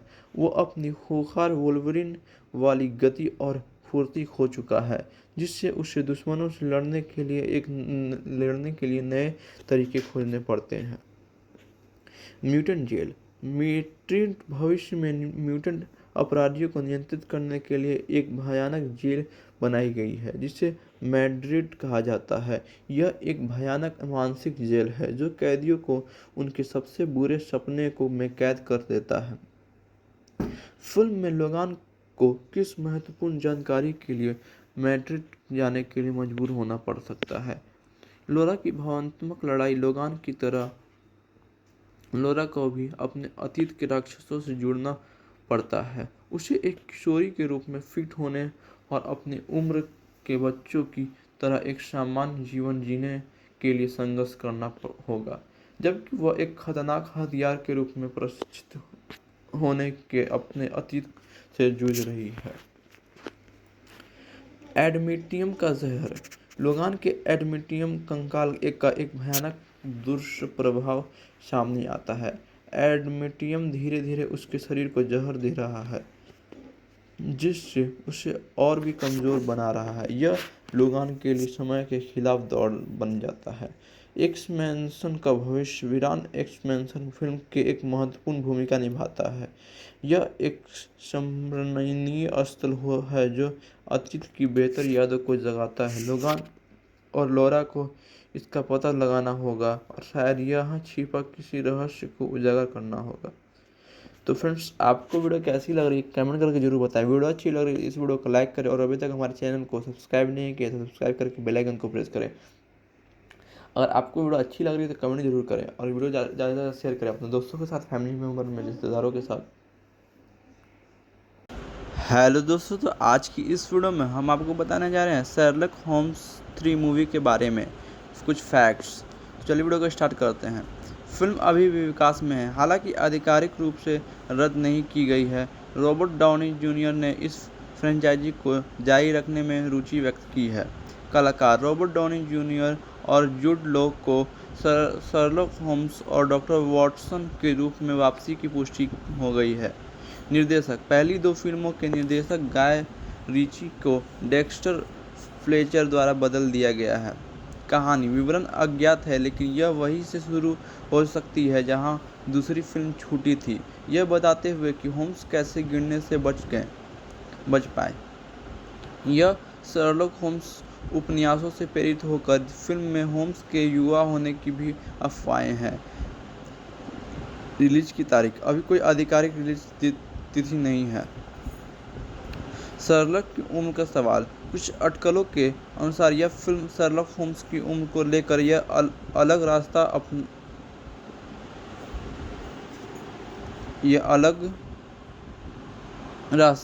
अपना सकती है।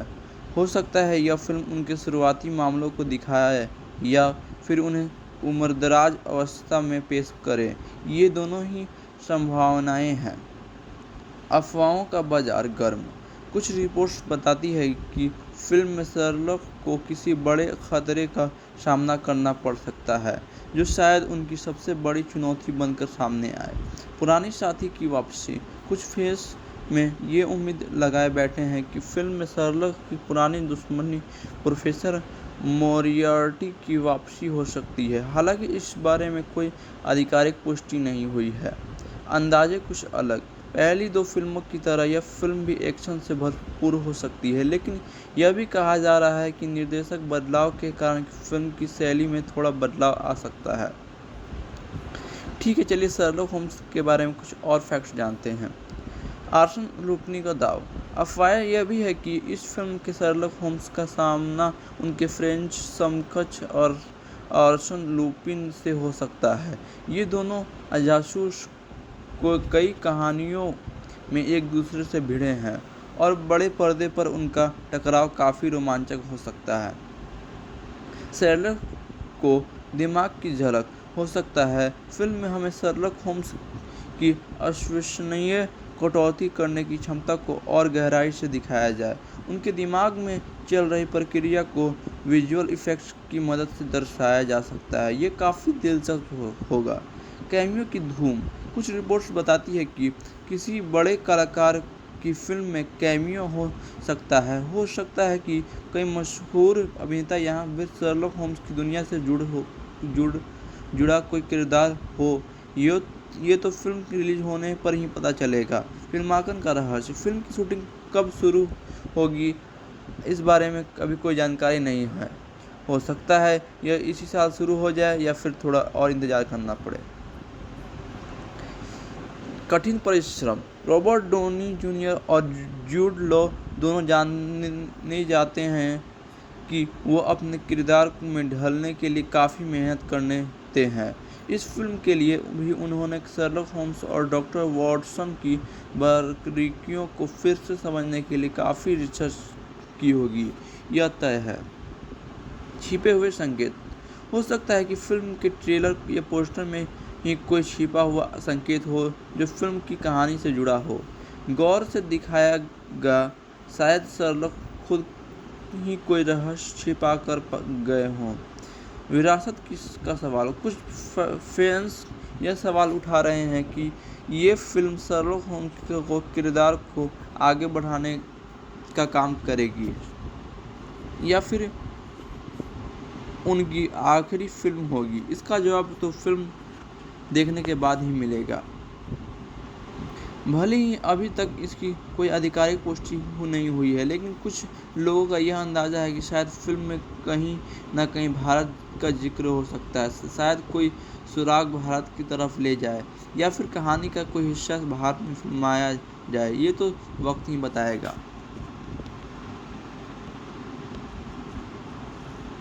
चलिए कुछ और डिटेल फैक्ट जान लेते हैं शर्लक होम्स के बारे में। कॉमिक्स से प्रेरणा। कुछ अटकलें हैं कि फिल्म की कहानी शायद कॉमिक्स की दुनिया से ली जा सकती है। हो सकता है कि फिल्म में कोई ऐसा खलनायक दिखाई दे जिसे हमने कॉमिक्स में देखा हो, या फिर कहानी का कोई प्लॉट पॉइंट कॉमिक्स से लिया गया हो।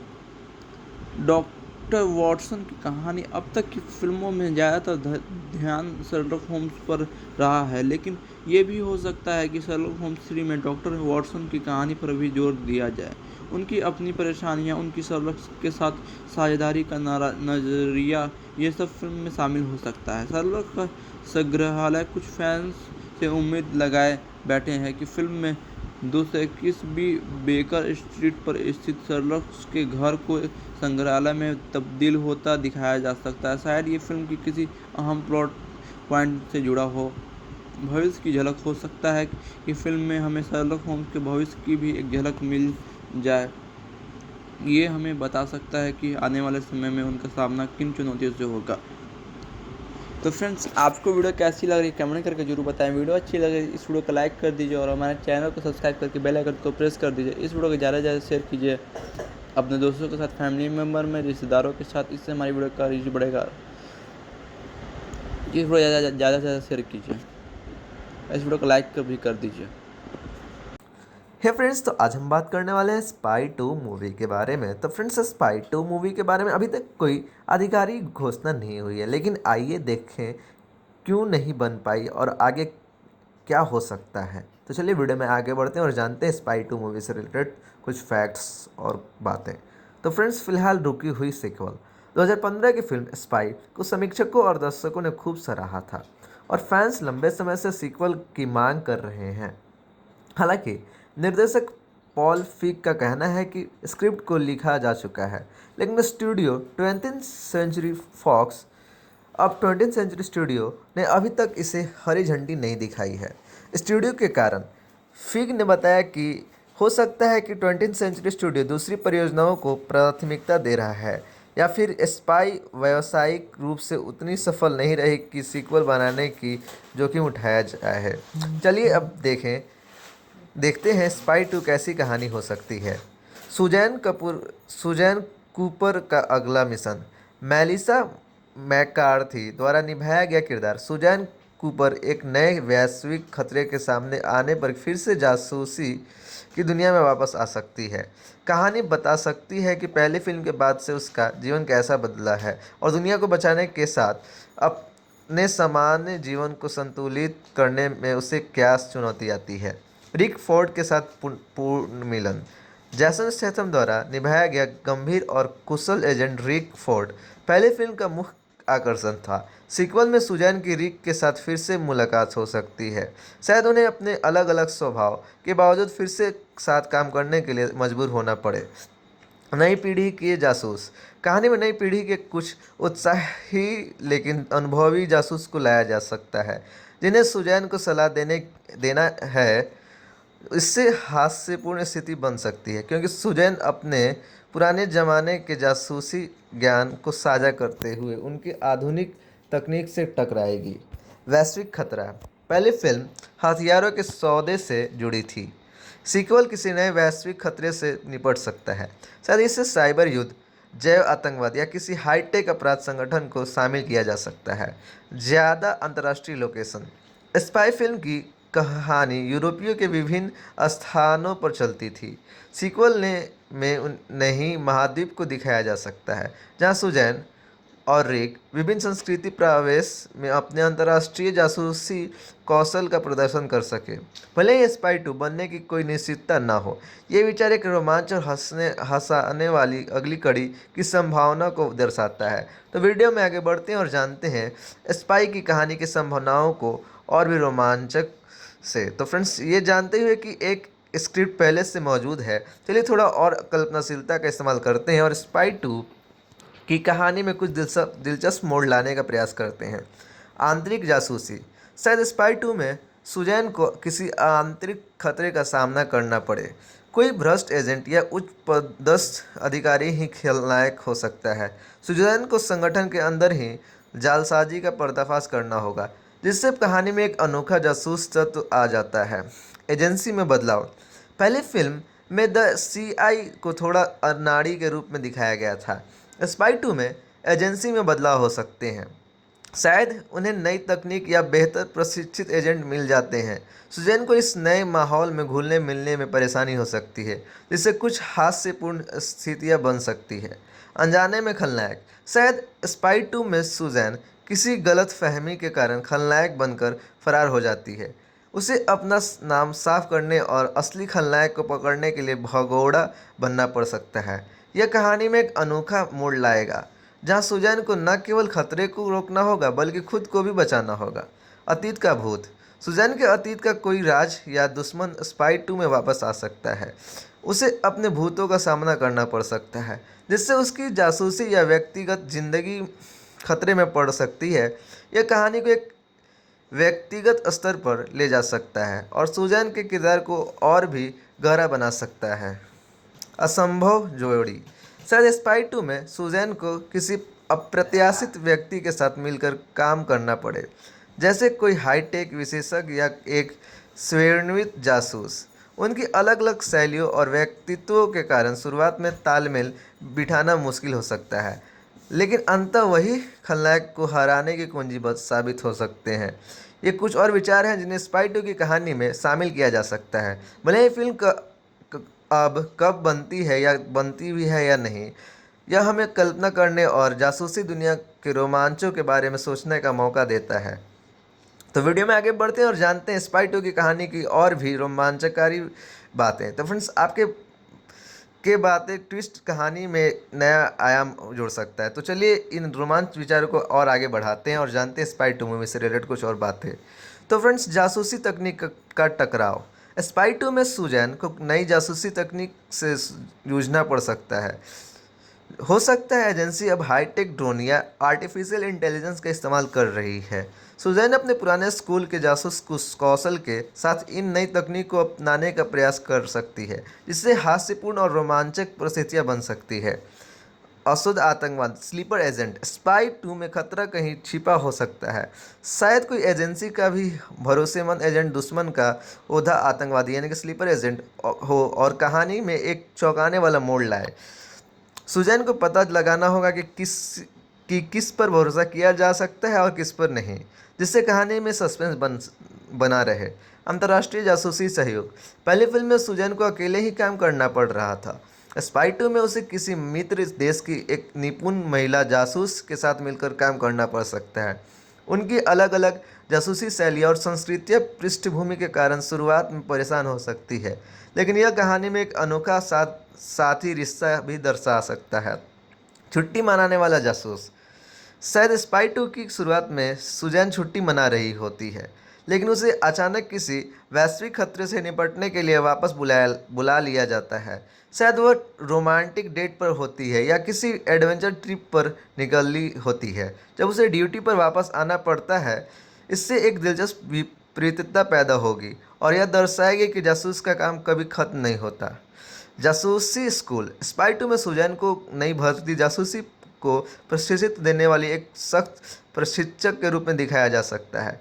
हालांकि उसे खुद को एक बार फिर से बड़े मिशन पर जाना पड़ सकता है, शायद अपने ही किसी छात्र को बचाने के लिए। यह कहानी एक गुरु शिष्य का रिश्ता और एक नई पीढ़ी के जासूस को शामिल करने का अवसर दे सकता है। तो अगर आपको ये वीडियो अच्छी लग रही है तो आप इस वीडियो को लाइक कर सकते हैं। तो फ्रेंड्स, ये कुछ और विचार हैं जिन्हें स्पाई 2 की कहानी में शामिल किया जा सकता है।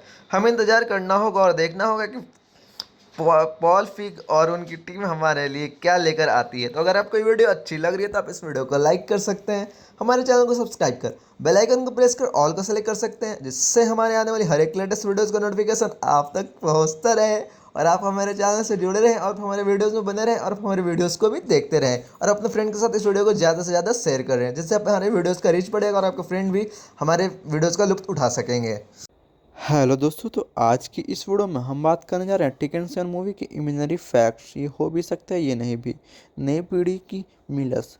फिल्म में ब्रायन मिलर्स के पोते एलेक्स को पेश किया जाता है, जो एक तकनीकी प्रतिभाशाली और लड़ाई में छिपी प्रतिभा वाला एक होशियार लड़का है। जब उसके परिवार का अपहरण एक साइबर अपराध सिंडिकेट द्वारा किया जाता है, तो उसे अपनी सुरक्षित दुनिया से बाहर निकलने के लिए मजबूर होना पड़ता है। वैश्विक साइबर खतरा। विरोधी एक उच्च संगठित हैकर समूह है जो भाड़े के सैनिकों और हथियारों का एक विशाल नेटवर्क को नियंत्रित करते हैं। वे वैश्विक बाजारों में हेरफेर करने, विश्व नेताओं को ब्लैकमेल करने और अनेक उनके रास्ते में आने वाले किसी भी व्यक्ति को ख़त्म करने के लिए उन्नत तकनीकी का उपयोग करते हैं। वैश्विक पिक्चर। कहानी में एक उच्च दाव वाली बिल्ली और चूहे का खेल शामिल है, क्योंकि एलेक्स अपने परिवार को बचाने के लिए समय के खिलाफ दौड़ता है और साथ ही सिंडिकेट की दुष्ट योजनाओं का पर्दाफाश करता है। कार्रवाई कई स्थानों पर होती है, टोक्यो की व्यस्त सड़कों से लेकर साइबर अपराधियों के छिपे हुए ठिकानों तक। असमान सहयोगी। एलेक्स एक पूर्व हैकर टर्न एंटी क्राइम कार्यकर्ताओं के साथ एक असंभावित गठबंधन बनाता है जो उसे डिजिटल अंडरवर्ल्ड को नेविगेट करने में मदद करता है। साथ में उन्हें टेबल को चालू करने के लिए सिंडिकेट का अपने सिस्टम का फायदा उठाना होगा।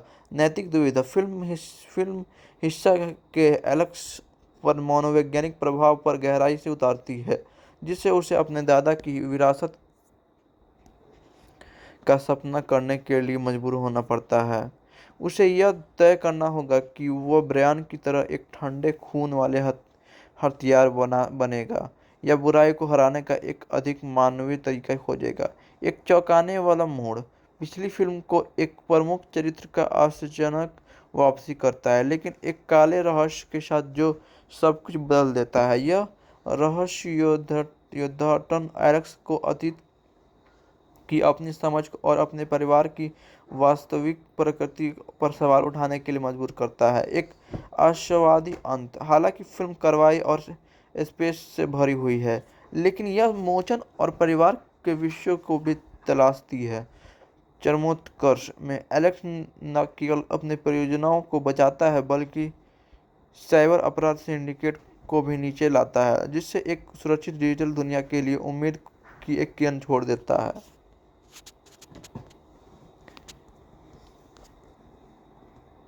चलिए फ्रेंड्स, और भी डिटेल जान लेते हैं इस मूवी के बारे में। कहानी का विस्तार। हम पात्रों के व्यक्तित्व, उनके पिछले जीवन और उनके बीच के रिश्तों को और गहराई से खंगाल सकते हैं। एक्शन दृश्यों की विस्तार। हम विशिष्ट स्टंट हथियारों और या लड़ाई के तरीकों को वर्णन कर सकते हैं। साइबर अपराध की दुनिया का विस्तार। हम तकनीकी विवरण, हैकिंग और के तरीकों और सिंडिकेट की संगठनात्मक संरचना को और विस्तार से समझ सकते हैं।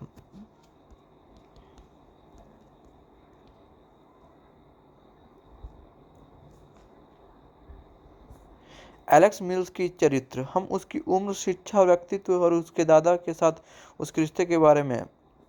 Cyber syndicate. हम उनके नेता, उनके उद्देश्यों और उनके अपराधों के तरीके के बारे में।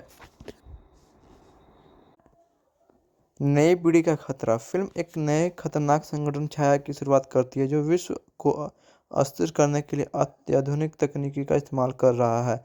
ब्रायन मिल्स का वापसी। ब्रायन मिल्स ने सक्रिय जीवन में संन्यास ले लिया था, लेकिन अपने परिवार को खतरे में देखकर फिर से एक्शन में कूद पड़ते हैं। एलेक्स और मिल्स का उद्देश्य। ब्रायन के पोते एलेक्स एक युवा और होशियार व्यक्ति है जो अपने दादा के कौशल और सीख रहे हैं और अपनी अनूठी लड़ाई शैली विकसित कर रहे हैं। वैश्विक साजिश। फिल्म एक जटिल साजिश का खुलासा करती है जिसमें राजनेता, अंतर्राष्ट्रीय अपराधी और एक गुप्त एजेंसी शामिल है। नई लड़ाई की तकनीक। ब्रायन मिल्स ने उम्र के साथ अपनी लड़ाई की शैली को अपडेट किया है जो उससे युवा प्रतिद्वंदियों पर बढ़त देती है। चौंकाने वाला खुलासा। फिल्म के अंत में यह पता चलता है कि छाया एक के पीछे एक जाना पहचाना व्यक्ति है जो सभी को सदबद्ध कर देता है। विरासत का अंत या शुरुआत। फिल्म एक कड़वा मीठा अंत के साथ समाप्त होती है जहां ब्रायन मिल्स अपने परिवार को बचाता है, लेकिन एक बड़ी कीमत चुकाता है, जिससे यह सवाल उठता है कि मिल्स की विरासत आगे बढ़ेगी। युवा प्रतिभा। एलेक्स एक युवा हाईटेक जीनियस है जिसने कंप्यूटर साइंस में डिग्री हासिल की है। वह एक शांत और गणनाशील व्यक्ति है, लेकिन जब परिवार की बात आती है तो वह अत्यंत राजतमक हो जाता है। छिपी हुई क्षमताएं। उसके दादा की प्रभाव में एलेक्स ने मार्शल आर्ट्स में भी महारत हासिल की है जिसे उसने गुप्त रखा है। वह एक कुशल निशानेबाज है और विभिन्न प्रकार के हथियारों से परिचित है। मनोवैज्ञानिक चुनौतियाँ। एलेक्स को अपने दादा की छाया से बाहर निकलने के लिए संघर्ष करना पड़ता है। वह अपनी पहचान बनाने की कोशिश करता है, लेकिन अक्सर खुद को ब्रायन मिल्स के नक्शे कदम पर चलते हुए पाता है। Global network. छाया एक वैश्विक संगठन है जिसका आधार कई देशों में फैला हुआ है। इसका नेतृत्व अत्यंत गुप्त है और इसके सदस्यों की पहचान करना मुश्किल है। वित्त पोषण। संगठन का वित्त पोषण कई स्रोतों से आता है जिसमें हथियारों की तस्करी, मानव तस्करी और साइबर अपराध शामिल है। प्रौद्योगिकी छाया छाया अत्याधुनिक प्रौद्योगिकी का उपयोग करती है, जिसमें ड्रोन, आर्टिफिशियल इंटेलिजेंस और जैव हथियार शामिल है। तो फ्रेंड्स, आपको वीडियो कैसा लग रहा है कमेंट करके बताएं। वीडियो अच्छा लगा तो इस वीडियो को लाइक कर दीजिए। अभी तक हमारे चैनल को सब्सक्राइब नहीं किया तो सब्सक्राइब करके बेल आइकन को प्रेस कर दीजिए। इससे हमारे आने वाली वीडियो का नोटिफिकेशन आप तक पहुंचता रहेगा।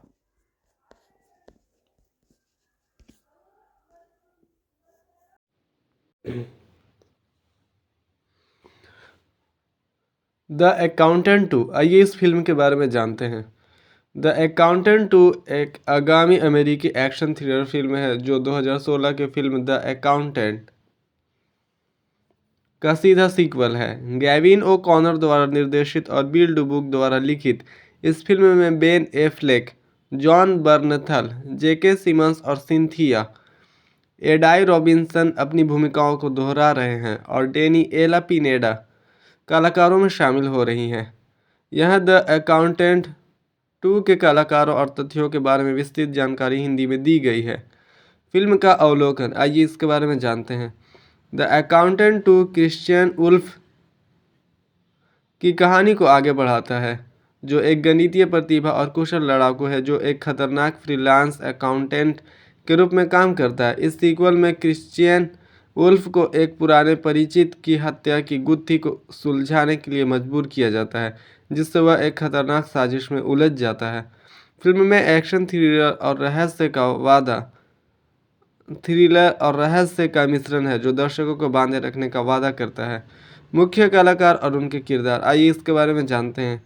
बेन एफ्लेक, क्रिश्चियन वुल्फ एक गणितीय प्रतिभा है जिसमें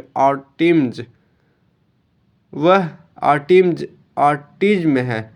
वह एक कुशल लड़ाकू और एक वित्तीय प्रतिभा जो खतरनाक संगठनों के लिए काम करता है। बेन एफ्लेक ने क्रिश्चियन वुल्फ के किरदार को बहुत ही कुशलता से निभाया है और उनके प्रदर्शन को आलोचकों और दर्शकों दोनों ने सराहा है। जॉन बर्नथल, आइए इसके बारे में जानते हैं। ब्रैक्स क्रिश्चियन वुल्फ का अलग हुआ भाई है जो एक घातक और कुशल व्यक्ति है। इस फिल्म में क्रिश्चियन वुल्फ को अपने भाई की मदद लेनी पड़ेगी। जॉन बर्नथल ने ब्रैक्स के किरदार को एक मजबूत और रहस्यमय व्यक्तित्व दिया है। जेके सिमंस रे किंग एक सरकारी एजेंट है जो क्रिश्चियन वुल्फ की गतिविधियों की जांच कर रहा है। जेके सिमंस ने रे किंग के किरदार को एक अनुभवी और दृढ़ निश्चयी व्यक्ति के रूप में निभाया है। सिंथिया एडाई रॉबिन्सन, आइए इसके बारे में जानते हैं। मैरी बेथ मेडिना एक ट्रेजरी विभाग की अधिकारी है जो क्रिश्चियन वुल्फ के साथ काम करती है। Mary Beth Medina Christian Wolff को कई जगह मदद करती है। सिंथिया एडाई रॉबिन्सन ने मैरी बेथ मेडिना के किरदार को एक बुद्धिमान और साहसी महिला के रूप में निभाया है। डेनिएला पिनेडा, आइए इसके बारे में जानते हैं। डेनिएला पिनेडा इस सीक्वल में एक नई कलाकार है और उनकी भूमिका के बारे में अभी ज़्यादा जानकारी नहीं है, लेकिन यह तय है कि वो एक बहुत ही महत्वपूर्ण रोल निभाएंगी। मूल फिल्म की सफलता, आइए इसके बारे में जानते हैं। द अकाउंटेंट 2016 एक व्यावसायिक सफलता थी जिसने दुनिया भर में $155 मिलियन से अधिक की कमाई की। फिल्म को बेन एफ्लेक के प्रदर्शन और एक्शन दृश्यों के लिए प्रशंसा मिली। निर्देशन और लेखन, आइए इसके बारे में जानते हैं। गैविन ओ कॉनर ने सीक्वल का निर्देशन किया है और बिल डुबुक ने पटकथा लिखी है। यह टीम मूल फिल्म के रचनात्मक दृष्टिकोण को जारी रखने का वादा करती है। एक्शन और थ्रिलर, द अकाउंटेंट 2 में एक्शन और थ्रिलर का मिश्रण होगा जिसमें क्रिश्चियन वुल्फ की अद्वितीय क्षमताओं को प्रदर्शित किया जाएगा। फिल्म में बहुत ही अच्छे एक्शन सीन्स देखने को मिलेंगे। कहानी का विस्तार, आइए इसके बारे में जानते हैं। सीक्वल क्रिश्चियन वुल्फ की कहानी को और गहराई में ले जाएगा और उसके अतीत और प्रेरणाओं के बारे में और जानकारी देगा। फिल्म में क्रिश्चियन वुल्फ के भाई के बारे में भी बहुत सी जानकारी मिलेगी। रिलीज की तारीख, आइए इसके बारे में जानते हैं। यह फिल्म 25 अप्रैल 2025 को अमेजन MGM स्टूडियोज द्वारा संयुक्त राज्य अमेरिका में नाटकीय रूप से रिलीज होने वाली है। द अकाउंटेंट 2 एक बहुप्रतीक्षित सीक्वल है जो दर्शकों को एक्शन, थ्रिलर और रहस्य का एक रोमांचक मिश्रण प्रदान करने का वादा करता है। द अकाउंटेंट 2 के बारे में और अधिक विस्तारित जानकारी हिंदी में। आइए इसके बारे में जानते हैं। फिल्म की पृष्ठभूमि और निर्माण। मूल फिल्म की विरासत। द अकाउंटेंट ने एक अनोखी कहानी और क्रिश्चियन उल्फ के जटिल किरदार के साथ दर्शकों को प्रभावित किया। फिल्म ने एक्शन और थ्रिलर के साथ साथ एक मनोवैज्ञानिक पहलू को भी जोड़ा, जिससे यह एक अलग तरह की एक्शन फिल्म बन गई। इसकी सफलता ने सीक्वल की मांग को बढ़ाया और प्रशंसकों को क्रिश्चियन उल्फ की कहानी को आगे देखने का मौका मिला। निर्देशक और लेखक की वापसी। आइए इसके बारे में जानते हैं। गैविन ओ'कॉनर, जिन्होंने मूल फिल्म का निर्देशन किया था, सीक्वल के लिए वापस आ रहे हैं। उनकी निर्देशन शैली ने द अकाउंटेंट को एक ग्रिटी और यथार्थवादी अनुभव दिया और प्रशंसकों को उम्मीद है कि वह सीक्वल में भी उस शैली को बनाए रखेंगे। बिल डुबुक, जिन्होंने मूल फिल्म की पटकथा लिखी थी, सीक्वल के लिए भी वापस आ रहे हैं। उनकी लेखन शैली ने क्रिश्चियन उल्फ के किरदार को गहराई और जटिलता दी और प्रशंसकों को उम्मीद है कि वह सीक्वल में भी उसी स्तर की कहानी पेश करेंगे। उत्पादन और फिल्मांकन। आइए इसके बारे में जानते हैं। फिल्म का निर्माण अमेजन MGM स्टूडियोज द्वारा किया जा रहा है। फिल्म की शूटिंग विभिन्न स्थानों पर की गई है ताकि क्रिश्चियन उल्फ के खतरनाक और वैश्विक मिशनों को दर्शाया जा सके। फिल्म के निर्माण में उच्च स्तर के विशेष प्रभावों का उपयोग किया गया है ताकि एक्शन दृश्यों को और भी रोमांचक बनाया जा सके। कहानी का विकास। आइए इसके बारे में जानते हैं। सीक्वल में क्रिश्चियन उल्फ के अतीत और उसके परिवार के बारे में और जानकारी दी जाएगी। फिल्म में क्रिश्चियन उल्फ और उसके भाई ब्रैक्स के बीच के जटिल रिश्ते को भी दिखाया जाएगा। फिल्म में एक नई साजिश और खतरे का सामना करना पड़ेगा जो क्रिश्चियन उल्फ की क्षमताओं को चुनौती देगा। किरदारों का विस्तृत विवरण और उनकी पृष्ठभूमि। आइए इसके बारे में जानते हैं। क्रिश्चियन उल्फ एक असाधारण गणितीय प्रतिभा है जिसमें ऑटिज्म स्पेक्ट्रम डिसऑर्डर है। उसकी यह स्थिति उसे संख्याओं और पैटर्न को समझने की अद्वितीय क्षमता देती है। वह एक कुशल लड़ाकू है जिसने विभिन्न मार्शल आर्ट्स और हथियारों का प्रशिक्षण लिया है। क्रिश्चियन उल्फ एक नैतिक रूप से जटिल किरदार है जो अपने सिद्धांतों के अनुसार काम करता है, भले ही वह कानून के खिलाफ हो। सीक्वल में क्रिश्चियन उल्फ को अपनी पिछली गलतियों का सामना करना पड़ेगा और अपने भाई के साथ अपने रिश्ते को सुधारने की कोशिश करनी होगी। ब्रैक्स। आइए इसके बारे में जानते हैं। ब्रैक्स क्रिश्चियन उल्फ का अलग हुआ भाई है जो एक घातक और कुशल व्यक्ति है। ब्रैक्स का किरदार एक रहस्यमय और जटिल है और उसकी प्रेरणाएं स्पष्ट नहीं है। सीक्वल में ब्रैक्स और क्रिश्चियन उल्फ को एक साथ काम करना होगा, लेकिन उनके बीच का तनाव उनकी साझेदारी को चुनौतियां देगा। जॉन बर्नथल ने ब्रैक्स के किरदार को एक शक्तिशाली और भावनात्मक गहराई दी है। रे किंग। आइए इसके बारे में जानते हैं। रे किंग एक अनुभवी सरकारी एजेंट है जो क्रिश्चियन उल्फ की गतिविधियां की जांच कर रहा है। रे किंग एक दृढ़ निश्चयी और बुद्धिमान व्यक्ति है जो क्रिश्चियन उल्फ के रहस्यों को उजागर करने के लिए प्रतिबद्ध है। जेके सिमंस ने रे किंग के किरदार को एक विश्वसनीय और शक्तिशाली व्यक्तित्व दिया है। Mary Beth Medina. आइए इसके बारे में जानते हैं। मैरी बेथ मेडिना एक ट्रेजरी विभाग की अधिकारी है जो क्रिश्चियन उल्फ के साथ काम करती है। मैरी बेथ मेडिना एक बुद्धिमान और साहसी महिला है जो क्रिश्चियन उल्फ की क्षमताओं को समझती है और उसकी मदद करती है। सिंथिया एडाई रॉबिन्सन ने मैरी बेथ मेडिना के किरदार को एक मजबूत और सहानुभूतिपूर्ण व्यक्तित्व दिया है। Daniela Pineda. आइए इसके बारे में जानते हैं। डेनिएला पिनेडा की भूमिका के बारे में अभी ज़्यादा जानकारी नहीं है, लेकिन उनकी उपस्थिति फिल्म में एक नया आयाम जोड़ेगी। यह अनुमान लगाया जा रहा है कि वह एक महत्वपूर्ण किरदार निभाएंगे जो क्रिश्चियन उल्फ की कहानी को प्रभावित करेगा। फिल्म के संभावित विषय और प्रभाव। आइए इसके बारे में जानते हैं। परिवार और भाईचारा। सीक्वल में क्रिश्चियन उल्फ और ब्रैक्स के बीच के जटिल रिश्ते को दिखाया जाएगा और परिवार और भाईचारे के महत्व पर प्रकाश डाला जाएगा। नैतिकता और न्याय। आइए इसके बारे में जानते हैं। फिल्म में क्रिश्चियन उल्फ के नैतिक सिद्धांतों और न्याय के प्रति उसके दृष्टिकोण को दर्शाया जाएगा।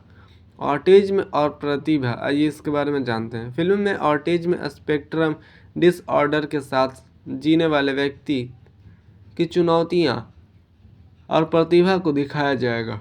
एक्शन और थ्रिलर। आइए इसके बारे में जानते हैं। फिल्म में उच्च स्तर के एक्शन और थ्रिलर दृश्यों को दिखाया जाएगा जो दर्शकों को बांधे रखेंगे। सांस्कृतिक प्रभाव। आइए इसके बारे में जानते हैं। द अकाउंटेंट 2 एक ऐसी फिल्म बनने की संभावना है जो दर्शकों को मनोरंजन के साथ साथ सोचने पर भी मजबूर करेगी। यह फिल्म ऑटिज्म के बारे में जागरूकता बढ़ाने में भी मदद कर सकती है। द अकाउंटेंट 2 एक बहुप्रतीक्षित सीक्वल है जो दर्शकों को एक्शन, थ्रिलर और रहस्य का एक रोमांचक मिश्रण प्रदान करने का वादा करता है। यह फिल्म क्रिश्चियन उल्फ की कहानी को और गहराई में ले जाएगी और दर्शकों को एक यादगार अनुभव देगी। अगर वीडियो अच्छी लगी हो तो लाइक एंड सब्सक्राइब करें।